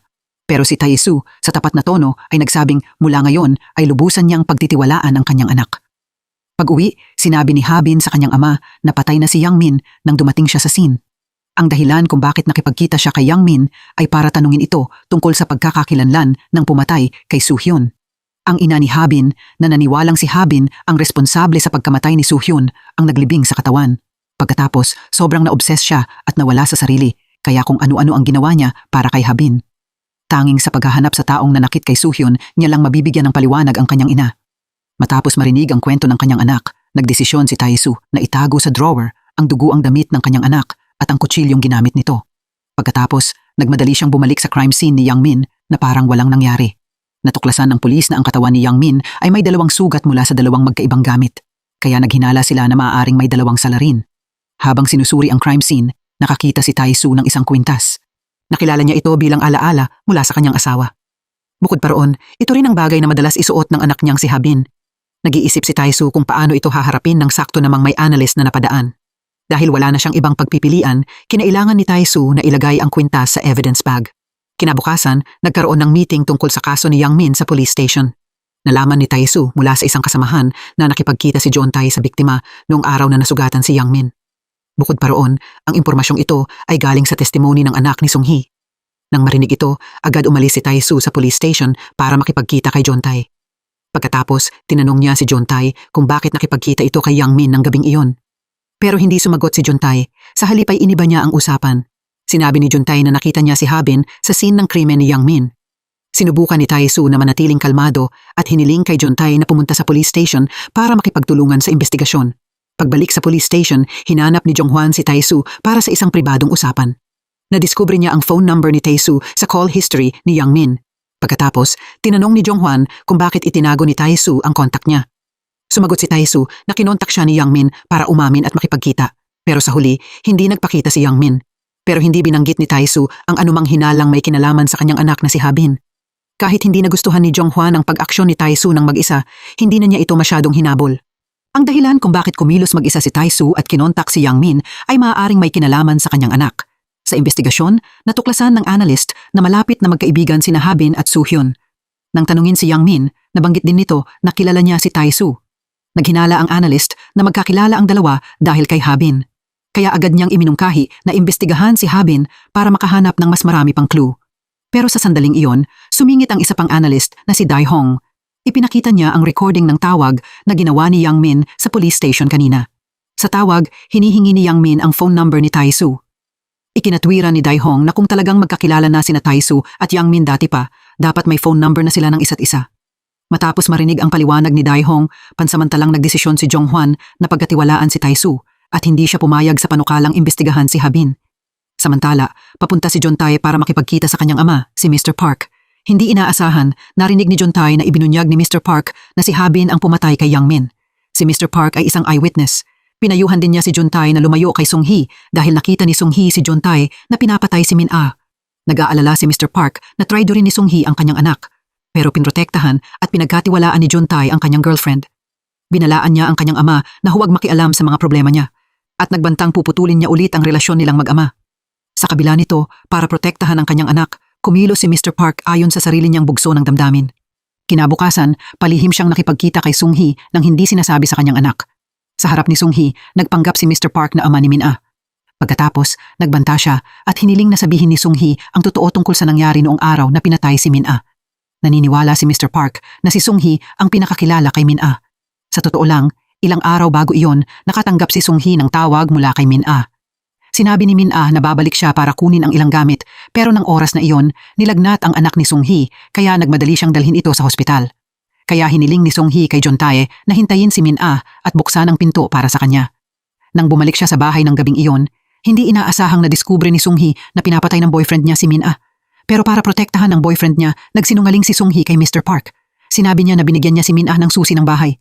Bukod pa roon, nung araw na iyon, palaging hinahanap ni Yang Min si Min-ah at sinabi pa nitong sasaktan niya ito. Malinaw na sinusubukan ni Sung-hee na idiin si Yang Min para pagtakpan ang boyfriend niya.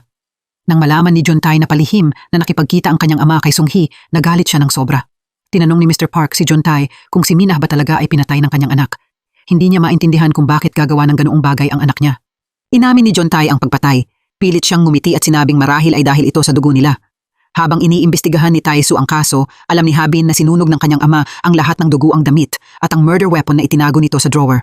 Kasabay nito, sinimulan ni Habin na imbestigahan ang tunay na pagkakakilanlan ng lalaking naka-helmet.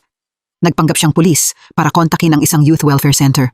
Natuklasan ni Habin na matagal nang pumanaw ang mga magulang ni Min-ah, kaya peke ang lalaking nagpapakilalang ama ni Min-ah.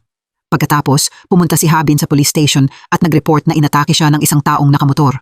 Pagkatapos, niloko niya ang mga officer para umalis sila para palihim niyang maimbestigahan ang bagay na iyon.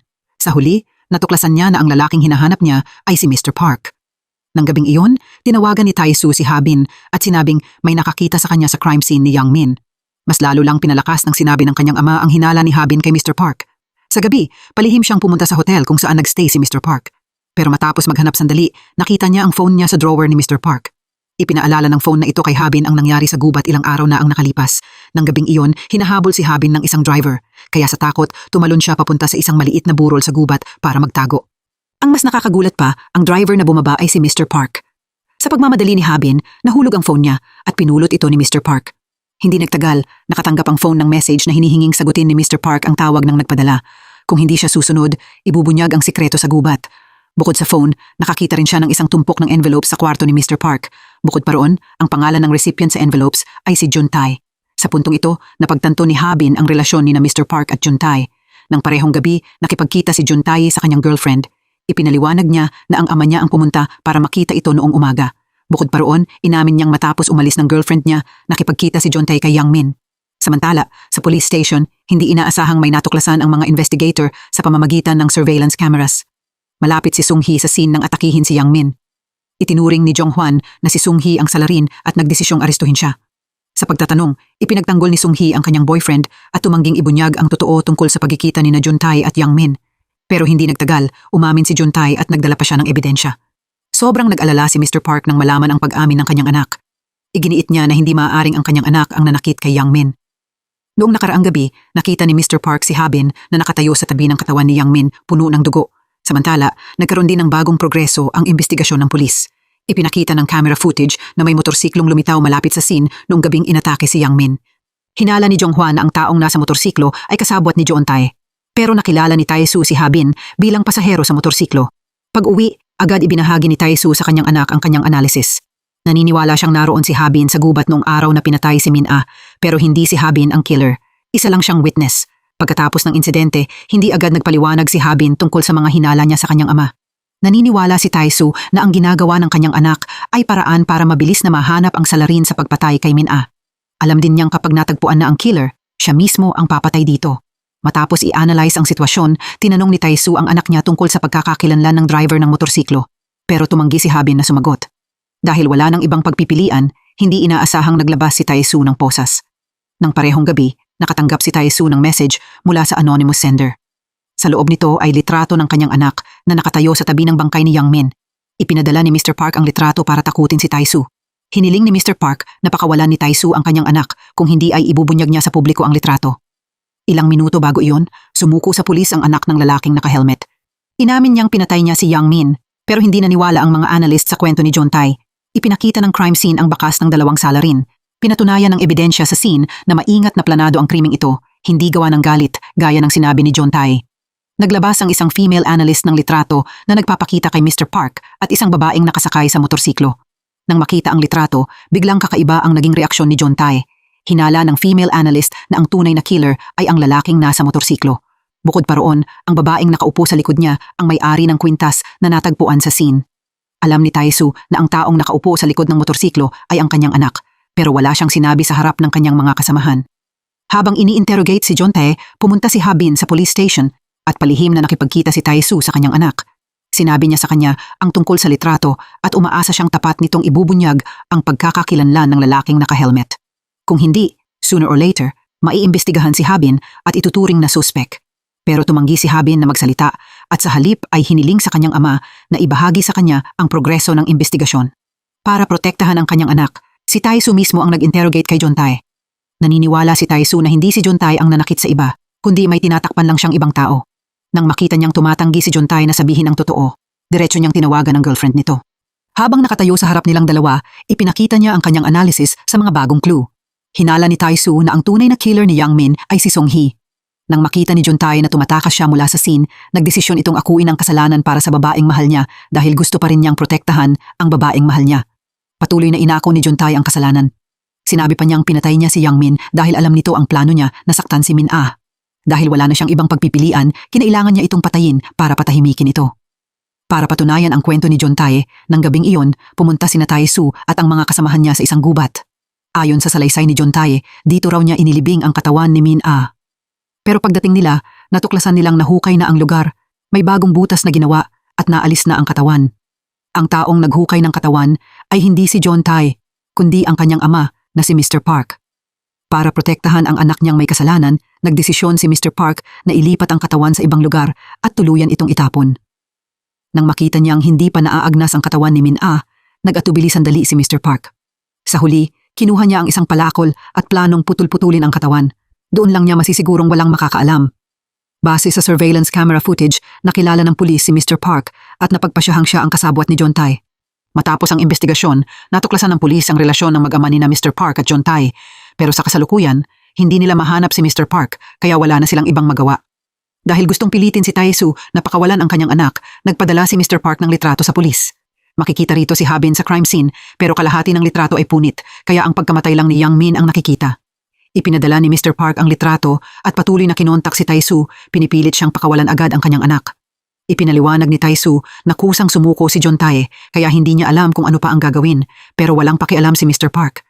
Dahil naniniwala siyang inosente ang kanyang anak, hiniling niya kay Taisu na gawin ang lahat ng paraan para mapalaya ang kanyang anak. Para kay Taisu, ang tanging paraan para protektahan ang kanyang anak ay baliktarin ang testimony ni John Tae. Kailangan niyang patunayan na ang taong nanakit kina Yang Min at Min Ah ay ibang tao talaga. Doon lang niya legal na mapapalaya si John Tae. Samantala, itinuturing pa rin ni Taisu na suspect ang girlfriend ni John Tae sa parehong kaso. Nagkataon, ang tatlong namatay kasama si Soo Hyun ay lahat tumira sa basement ni Sung Hee. Bukod pa roon, pumanaw na rin ang asawa ni Sung Hee. Matapos itong mamatay, minana ni Sung Hee ang bahay nito. Ipinakita ng investigasyon na ang apat ay tumira sa parehong lugar bago sila namatay. Kaya mahirap para sa pulis na hindi pagdudahan si Sung Hee. Muli, personal na ininterrogate ni Taisu si John Tae. Nang makita niyang itinuturing na suspect ang kanyang girlfriend, sa wakas ay inamin ni John Tae ang totoo. Sinabi niya kay Taisu na pinatay niya si Mina dahil gusto niya itong samantalahin. Nang lumaban si Mina, naging sobrang marahas siya. Habang umaamin, labis ang pagsisisi ni John Tae, humahagulgol na para bang totoo ang sinasabi niya. Pero base sa criminal psychology analysis, may naramdaman pa ring hinala si Taisu kay John Tae. Matapos marinig ito, agad kinontra ni Jong Hwan ang pananaw ni Taisu. Iminungkahi rin ng dalawang analyst na maaaring mali ang analysis ni Taisu sa pagkakataong ito. Habang natigil ang kaso, nagsimulang magbago ang relasyon ni Taisu at ng kanyang anak. Para hindi malagay sa panganib ang kanyang anak, nagdesisyon si Taisu na sabihin sa kanya ang buong katotohanan.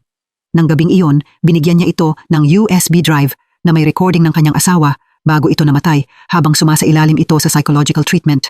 Kasama rito ang mga salita ng kanyang ina tungkol sa katotohanang matagal na niyang gustong malaman. Nang marinig ni Habin ang mga salita ng kanyang ina sa recording, napagtanto niyang matagal nang pinapahirapan ng kanyang ina ng katotohanang nahulog ang nakababatang kapatid niya sa bangin. Pinaghinalaan pa nga siya ng kanyang ina, gaya ng paghihinala sa kanya ng kanyang ama. Noong panahong iyon, nagdesisyon ang kanyang ina na makipaghiwalay dahil gusto niyang tapusin ang hinala. Nagdesisyon siyang wakasan ang sarili niyang buhay dahil sa guilt ng paghihinala sa sarili niyang anak. Matapos pakinggan ang recording ng kanyang ina, biglang humagulgol si Habin. Gabi na nang umuwi si Taisu at nakita niyang payapang natutulog ang kanyang anak. Nakaramdam siya ng kapayapaang matagal na niyang hindi naramdaman. Nang magising si Habin, agad humingi ng tawad si Taisu sa kanya. Kung hindi siya ang unang naghinala sa kanyang anak, hindi maapektuhan ang kanyang asawa at hindi nito pagdududahan ang kanilang anak. Tinanong ni Habin ang kanyang ama kung bakit hindi niya pinakinggan sa kanya ang recordings ng mas maaga, pero tapat na sumagot si Taisu na ayaw lang niyang kamuhian siya ng kanyang anak. Bukod pa roon, gusto niyang pahalagahan ang pagkakataong makasama at makapamuhay kasama ang kanyang anak na pinaghirapan niyang makuha. Kinaumagahan, naghanda si Taisu ng almusal at kakatok na sana sa pinto ng anak niya para gisingin siya, pero nakita niyang nakabihis na ito ng school uniform. Sa mukha ng babae ay makikita ang payapang ginhawa na parabang nakalaya na siya. Sa kotse ng kanyang ama, sinabi ni Habin kay Taisu na nagdesisyon na siyang bumitaw. Ayaw na niyang maghiganti para sa kanyang ina. Ayaw niyang sirain ang buhay na inaasahan ng kanyang ina na mabubuhay niya ng maayos. Nangako si Taisu sa kanyang anak na mahuhuli niya ang killer. Sa school, biglang natural na nakipag-usap si Habin sa kanyang mga kaklase dahil nagdesisyon siyang bumalik sa pagiging normal na estudyante. Sakto namang may narinig siyang tunog mula sa kanyang earpiece. Boses iyon ni Soo Hyun. Tumingin si Habin sa schoolyard at tila nakita niya si Soo Hyun na kumakaway sa kanya. Sa sandaling iyon, isang mahinang ngiting hindi pa niya kailanman nakita noon ang lumitaw sa labi ni Habin. Samantala, sa gubat kung saan unang natagpuan ang katawan, nakita ni Jong Hwan ang katawan ni Min Ah na itinago ni Mr. Park. Kinumpirma ng autopsy results na hindi namatay si Min Ah dahil sa pagkakasakal. Lubos itong sumalungat sa unang confession ni John Tae. Sa oras na ito, iniimbestigahan din ang kwintas na natagpuan sa fall scene. Ang bumili ng kwintas ay ang asawa ni Taisu. Biglang naalala ni Jong Hwan na ilang araw na ang nakalipas, pinaghinalaan ng female analyst ang anak ni Taisu. Nagdesisyon siyang makipagkita rito para itanong kung may iba pang dahilan sa likod ng hinala nito kay Habin. Matapos marinig ito, agad dinala ng female analyst si Jong Hwan sa forensic lab. Sinuri ng forensic doctor ang isang basag na tasa. Ipinakita ng resulta na ang DNA dito ay perpektong tugma sa kwintas na natagpuan sa crime scene.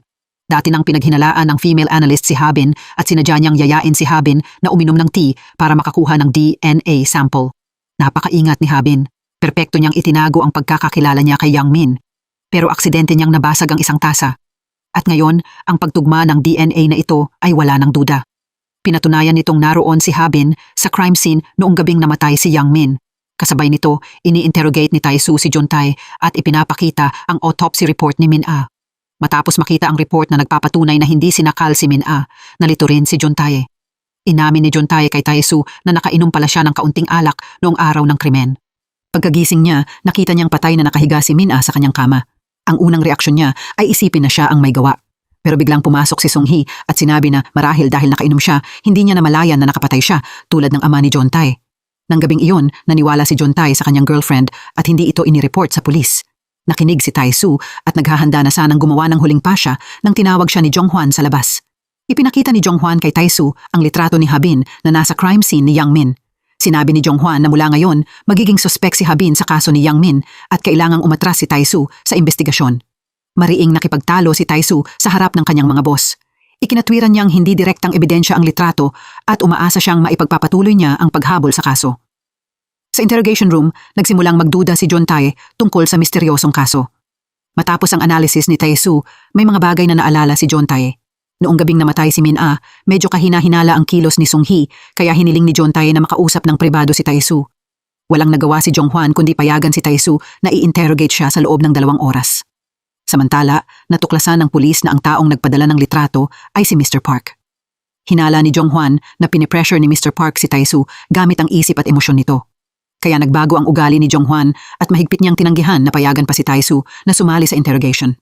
Kasabay nito, dinala rin nila si Habin sa police station bilang suspek. Sa puntong ito, biglang tumawag si Mr. Park sa pulis at inamin ang totoo. Noong araw na namatay si Min-a, personal na nakita ni Mr. Park si Habin sa scene. Matapos tanungin ang kaklase ni Habin, natuklasan ng mga analyst na noong gabing namatay si Min-a, palihim na umalis si Habin mula sa rooftop ng hotel. Kaya sa 2 kaso na may kinalaman kina Yang Min at Min-a, naging suspek si Habin. Sa interrogation room, binanggit ng analyst ang litrato ni Habin na lumilitaw sa tabi ng katawan ni Yang Min. Sobrang kalmado ang naging reaksyon ni Habin. Inamin ni Habin na kinidnap niya si Yang Min at hinampas ito sa tuhod pero hindi niya pinatay si Yang Min gaya ng inaakusahan ng pulis. Nang tanungin tungkol sa dahilan kung bakit siya nasa scene kung saan nakabaon ang katawan ni Min-a sa gubat, kalmadong sumagot si Habin na isa lang siyang ordinaryong witness. Patuloy na nagtanong ang analyst, kung witness ka lang, bakit ka gumawa ng alibi? Nang marinig ito, napakabilis ng naging reaksyon ni Habin. Sinabi niyang natakot siyang paghinalaan. Pero may natuklasang contradiction ang analyst sa sagot ni Habin. Bago pa pinatay si Min-a, gumawa na ng alibi si Habin. Ipinapahiwatig nito na maaaring planadong pagpatay iyon. Habang mas kalmado ang itsura ni Habin, mas lalo siyang pinaghinalaan ng pulis. Nagsimula silang maniwala na si Habin ang may kinalaman sa pagkamatay ni Min-a at Yang Min, pero hindi pa rin nila malaman ang motibo niya. Habang ini-interrogate si Habin para tulungan ang anak niyang makaalis sa hinala, nakipagkita si Tae-soo kay Sung-hee ng gabing iyon. Pagkatapos, hiniling niya kay Sung-hee na kumpirmahin ang mga detalye ng testimony ni John Tae. Kinumpirma ni Sung-hee na hindi niya nakita si Min-a nung gabing namatay ito. Pagkatapos, tinanong ni Tae-soo ang anak ni Sung-hee na nagsabing noong araw ng krimen, sumama siya sa kanyang ina para puntahan si Min-a. Gamit ang recording ng bata, bumalik si Tae-soo sa police station at ibinahagi ang kanyang analysis. Hinala niya na si Sung-hee ang pumatay kay Min-a. Naniniwala siyang matapos patayin si Min-a, idiniin ni Sung-hee si John Tae. Bukod pa roon, naniniwala si Tae-soo na pera ang motibo ni Sung-hee sa mga pagpatay. Nang umalis si Min-a sa bahay para sumali sa gang, dinala niya ang perang nakuha niya mula kay Yang Min. Bukod pa roon, nang tumakas si Yang Min, nagdala rin siya ng malaking halaga ng pera. Pero matapos ang 2 pagpatay, walang nakitang mga bag ng pera sa mga crime scene. Nang marinig ito, agad dinala ni Jong-hwan si Sung-hee sa police station. Pero nanatiling tahimik si Sung-hee sa buong oras at tumangging magsalita kahit isang salita. Dahil wala nang ibang pagpipilian, kinailangan ng pulis na gamitin ang anak ni Sung-hee bilang clue. Nang tanungin, inamin ng bata na aksidente niyang napatay si Min-a. Isang araw, nang gabing umuwi si Min-a, napansin niyang mukhang pagod at malungkot ang ate niya, kaya naglagay siya ng ilang candy sa iniinom nito. Ilang araw bago iyon, narinig niya si Yang Min na sinabing ang ganitong uri ng candy ay makakapagpasaya ng tao. Gusto lang niyang pasayahin ang ate niya. Hindi inaasahan, matapos uminom si Min-a, agad itong namatay. Tila nalutas na ang kaso kung ang anak ni Sung-hee ang nanakit kay Min-a, ibig sabihin inosente si Habin. Hindi nagtagal, pinalaya si Habin dahil umamin na ang tunay na salarin. Pagkalabas ng police station, sinabi ni Habin na medyo nagugutom siya. Nabigla si Tae-soo nang marinig ito dahil matagal na panahon na mula nang kusang nag-alok ang anak niya na lumabas para kumain kasama siya. Hindi na nag-isip ng marami si Tae-soo at agad nagmaneho para maghanap ng restaurant kung saan silang dalawa makakakain ng late night meal. Pero sa sandaling iyon, tumawag ang police station para ipaalam kay Tae-soo na kailangan niyang ibalik si Habin sa station. Sakto naman, isang babaeng dating nakatira sa bahay ni Sung-hee ang nagbigay sa pulis ng isang video. Makikita sa video ang ina ni Habin na naghuhukay sa bundok para ilibing ang katawan ni Soo-hyun. Base sa ebidensyang ito, napagpasyahan ng pulis na ang ina ni Habin ang pumatay kay Soo-hyun. Bukod pa roon, naniniwala ang pulis na lumapit si Habin kina Yang Min, Min Ah, at sa iba pa na may masamang intensyon. Kaya mas lumakas kaysa dati ang hinala kay Habin. Agad na tinanong ni Jong Hwan si Tae-soo tungkol sa video. Kasabay nito, nakatanggap ang pulis ng impormasyon tungkol sa kinaroroonan ni Mr. Park. Agad na pinangunahan ni Jong Hwan ang kanyang team palabas. Natuklasan niyang lumapit si Mr. Park sa scene ng krimen ni Yang Min. Naroon din si Song Hee sa scene at mukhang nakipagtalo kay Mr. Park. Nang makita ni Mr. Park ang pulis, agad siyang tumakas bago mahuli. Sinubukan siyang habulin ng pulis pero sa huli ay nawala si Mr. Park. Pagkatapos, iniabot ni Song Hee sa mga analyst ang isang misteryosong bat. Sinabi ni Song Hee na natagpuan ito sa isa pang taguan ni Yang Min. Matapos ang mahabang pag-iisip, nagdesisyon siyang ibigay ito sa pulis. Umaasang makakatulong ito para malutas ang kaso. Isa pang babae rin ang nagbigay ng video sa pulis. Sinabing pinadala ito ni Song Hee sa kanya. Ang dahilan ay para patunayan na siya at ang kanyang anak ay hindi patas na pinaghihinalaan ng pulis. Natagpuan ng pulis ang phone ni Yang Min sa loob ng bag. Ipinakita ng mga message sa phone na binablackmail ni Yang Min ang ina ni Habin. Sinabi ni Yang Min na nakita niya si Habin na pinapatay si Soo-hyun. Dahil sa mga message na ito, plano ni Jong Hwan na humiling ng arrest warrant laban kay Habin para sa pagpatay kay Soo-hyun. Sa sandaling iyon, dinala ni Tae-soo si Mr. Park sa police station para linawin ang mga bagay. Lumabas na tinulungan pala ni Tae-soo si Mr. Park na makatakas sa habol ng pulis noong gabing iyon. Umaasa si Tae-soo na makukumbinsi ni Mr. Park ang anak niya na magbago ng isip at huwag na magpakatangang umamin sa krimen para kay Song Hee. Para kay Tae-soo, ang pagpapatunay na si Song Hee ang killer ang tanging paraan para malinis ang pangalan ng kanyang anak. Nang marinig ito, hiniling ni Jong Hwan na hiwalay munang tanungin si Mr. Park bago siya payagang makita ang anak niya. Pero hindi ibig sabihin nito na tuluyan nang nawala ang mga hinala kay Habin. Sinuri ng analyst ang computer ni Habin at natuklasan niyang puno ito ng mga dokumento tungkol sa mga taong sangkot mula kina Yang Min at Min Ah hanggang sa mga pulis sa police station at iba pa. Malinaw na hawak ni Habin ang lahat ng impormasyon tungkol sa mga taong ito. Hindi lang iyon, masusiring inimbestigahan ni Habin ang kanyang ama mula sa mga kasong hinawakan nito, sa mga hinala nito, hanggang sa progress ng mga kasong ibinahagi nito. Bukod pa roon, detalyado ring sinaliksik ni Habin ang lahat ng plano na may kinalaman sa kanyang ama. Dagdag pa rito, tama pa ngang nahulaan ni Habin ang magiging takbo ng mga pangyayari bago pa mangyari ang lahat. Nahulaan niyang sa una ay paghihinalaan siya ng kanyang ama, pero pagkatapos ay pipiliin nitong pagkatiwalaan siya sa interrogation. Matapos makita ang mga dokumento, patuloy pa ring ipinagtanggol ni Tae-soo ang kanyang anak. Pero nagsimulang maghinala ang mga analyst na baka si Habin talaga ang nanakit kay Soo-hyun. Ang totoong layunin ni Habin ay hindi paghihiganti para sa kanyang ina, kundi ang alisin ang lahat ng nakakaalam ng katotohanan. Kung ganoon nga, ibig sabihin mula pa sa simula ay nahulog si Tae-soo sa bitag na ginawa ng sarili niyang anak. Bukod pa roon, hindi niya namamalayan na tinutulungan pa pala niya ang kanyang anak na maisagawa ang plano nitong makaiwas sa parusa. Sa kabilang banda ng gabi, pumasok si Song Hee sa hotel na may dalang mabigat na bag. Ang laman ng bag ay walang iba kundi ang perang kinuha ni Min Ah mula kay Yang Min ilang araw na ang nakalipas. Sa totoo lang, si Song Hee, kahit mukhang mahina at inosente, ay perpektong naloko ang lahat. Noong gabi ng pagpatay, palihim na nakipagkita si Min Ah kay Song Hee. Ito ay dahil alam ni Min Ah na binablackmail ni Yang Min ang isang babae. Bukod pa roon, alam ni Min Ah na kalaunan ay pinili ng babaeng ito na wakasan ang sarili niyang buhay para makatakas. Pero alam din ni Min Ah ang malabong relasyon ni na Song Hee at Yang Min. Bukod pa roon, hinala ni Min Ah na hindi sapat ang talino ni Yang Min para makaisip ng mapanganib na blackmail scheme, kaya naniniwala siyang si Song Hee ang nagsulsol kay Yang Min. Hiniling ni Min Ah na hatiin ni Song Hee ang pera sa kanya at nagbantang ibubunyag ang totoo kung hindi niya gagawin iyon. Para manatiling lihim ang bagay na ito, binigyan ni Song Hee si Min Ah ng espesyal na gamot at tahimik siyang inalis. Pero nakita ng anak ni Song Hee ang malupit na ginawa niya. Pagkatapos, tinuruan ni Song Hee ang anak niya kung paano magsinungaling para pagtakpan ang krimen niya. Pero hindi natapos sa pagpatay kay Min Ah ang mga krimen ni Song Hee. Si Song Hee rin ang may pananagutan sa pagpatay kay Soo-hyun. Sina Soo-hyun at iba pang pasaway na teenager tulad ni Yang Min ay nakatira sa basement ng bahay niya. Pinilit sila ni Yang Min na gumawa ng iligal na gawain tulad ng pagbebenta ng sigarilyo. Nang tumanggi si Soo-hyun na makipagtulungan, ikinulong siya ni Yang Min sa isang madilim na kwarto. Nakiusap si Soo-hyun kay Song Hee na pakawalan siya pero malamig itong tumanggi. Sa huli, ang anak ni Song Hee, dahil hindi na matiis na makita si Soo-hyun na nakakulong, ay palihim na binuksan ang kwarto. Noong araw na nakatakas si Soo-hyun, narinig niya ang usapan ni na Song Hee at Yang Min. Natuklasan ni Soo-hyun na palagi lang palang nagpapanggap na inosente si Song Hee. Para makatakas sa sitwasyong ito, kinontak ni Soo-hyun si Habin para humingi ng tulong. Pero nang gabing iyon, si Song Hee ang unang nakakita kay Soo-hyun. Nang sinubukan ni Soo-hyun na tumawag sa pulis, sinamantala ni Song Hee ang hindi nito pagbabantay at pinatay siya. Nang marinig ng ina ni Habin ang usapan ng kanyang anak at ni Soo-hyun, nag-alala siya at sinundan ang kanyang anak. Nakita niya mismo ang pagkamatay ni Soo-hyun. Dahil naniwala siyang ang anak niya ang may sala, nagdesisyon siyang ilibing ang katawan ni Soo-hyun. Kinontak ni Sung-hee si Yang-min at nagkunwaring nakita niya si Ha-bin na pinapatay si Soo-hyun. Sa huli, ginawa ito ni Sung-hee para manipulahin si Yang-min na i-blackmail ang ina ni Ha-bin. Sa kasalukuyan, walang hinala ang pulis kay Sung-hee at nakatutok lang sila kay Ha-bin. Patuloy na tinanong ng female analyst si Ha-bin. Ipinapakita ang video footage na nagpapakita sa kanyang ina na itinatago ang katawan ni Soo-hyun sa trunk ng kotse. Hinala nila na sinadya ni Ha-bin na ilabas ang kanyang ina ng gabing iyon para tulungan siyang itapon ang katawan ni Soo-hyun. Pero nanatiling kalmado si Ha-bin gaya ng dati at itinuro na walang ebidensya ang pulis para patunayan ang kasalanan niya.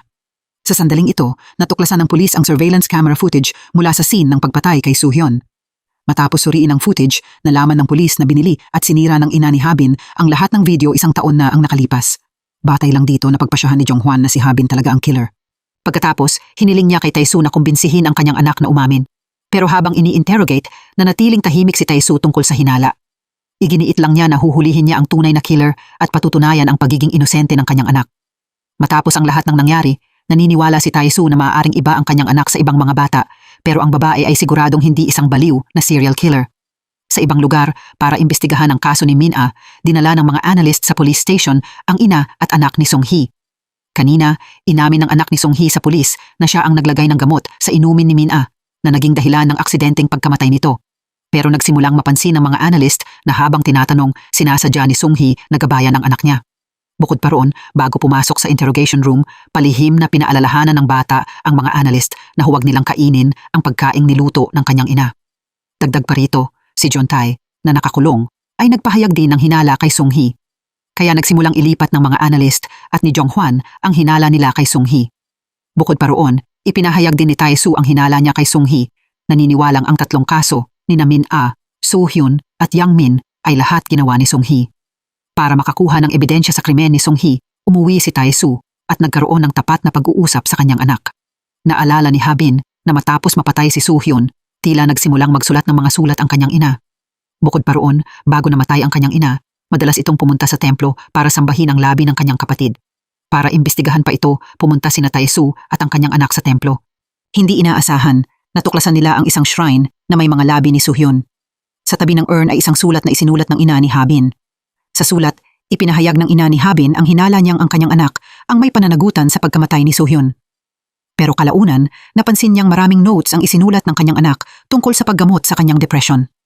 Kaya unti-unting binitiwan ng ina ni Ha-bin ang una niyang hinala sa kanyang anak. Para matuklasan ang totoo, pumunta ang ina ni Ha-bin sa intersection kung saan namatay si Soo-hyun para i-check ang surveillance cameras. Sa huli, sa video footage na na-record noong gabi ng krimen, natuklasan ng ina ni Ha-bin ang imahe ni Sung-hee. Mula roon, nakasiguro ang ina ni Ha-bin na si Sung-hee ang pumatay kay Soo-hyun at si Sung-hee rin ang nagbanta sa kanya.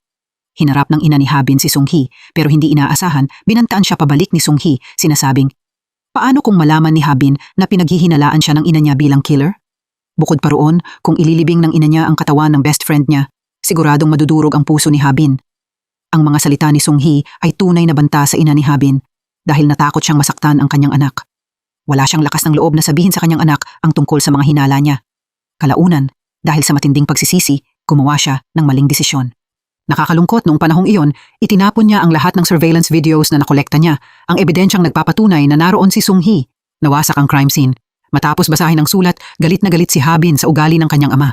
Naniniwala siya na ang dapat gawin ngayon ay hindi arestuhin si Sung-hee, kundi ipaghiganti ang kanyang ina. Naisip pa ni Ha-bin na ang unang paghihinala ng kanyang ama sa kanya ang naging dahilan para pagdudahan din siya ng kanyang ina. Bukod pa roon, hindi direktang naging dahilan ito ng pagkamatay ng kanyang ina. Kaya kung nakakaramdam pa rin ang kanyang ama ng kahit kaunting guilt, dapat niyang piliin ang paghihiganti. Kasabay nito, natuklasan ng pulis ang malaking halaga ng pera na itinago ni Sung-hee sa isang hotel. Iyon ang pera ni Yang-min.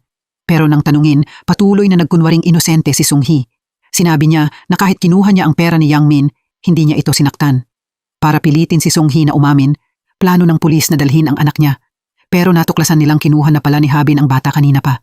Napagtanto ni Tae-soo na paghihiganti ang kilos ng kanyang anak, kaya agad siyang umalis para hanapin silang dalawa. Totoo nga, matapos dalhin ang anak ni Sung-hee sa isang malayong lugar, sinamantala ni Ha-bin ang search operation ng pulis para palihim na makapasok sa police station. Palihim na nagdala si Ha-bin ng kutsilyo, balak niyang personal na ipadala si Sung-hee sa libingan. Pero sa sandaling iyon lumitaw si Tae-soo. Sinubukan niyang pigilan ang kanyang anak, At hinawakan pa ang kutsilyo mula sa kamay nito gamit ang sariling mga kamay. Habang nakikiusap na huwag siyang gumawa ng katangahan. Doon lang napagtanto ni Habin na hindi siya kailanman iniwan ni Taisu. Noon, hindi niya nagawang harapin ang mga hinala sa loob niya kaya iniwan niya ang kanyang anak sa asawa niya. Ngayon, marahang tinanong ni Taisu ang kanyang anak kung kaya ba nitong patayin ang nakababatang kapatid niya. Nang marinig ang tanong ng kanyang ama, biglang sumabog ang matagal ng kinikimkim na sama ng loob sa puso ni Habin. Humagulgol siya na parang bata habang nilalamon ng matinding lungkot.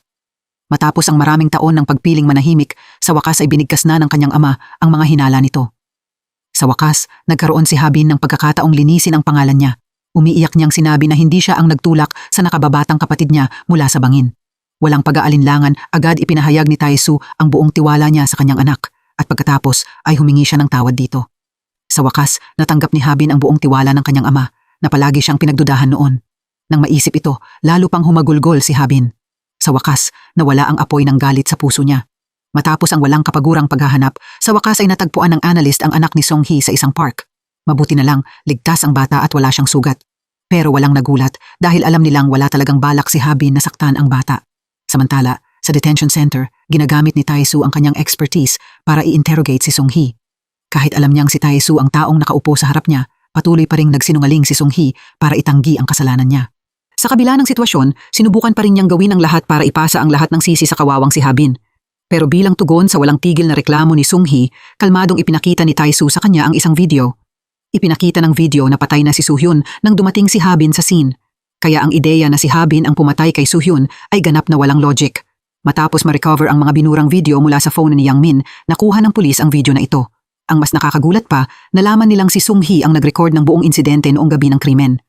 Dahil gustong idiin si Habin, ginamit ni Song-hee ang phone ni Yang Min para i-record ang lahat. Nang mapagtantong hindi na niya matatakasan ang kasalanan niya, ibinaling ni Song-hee ang sisi kay Yang Min, ang lalaking handang isakripisyo ang lahat ng mahalaga sa buhay niya para sa kanya.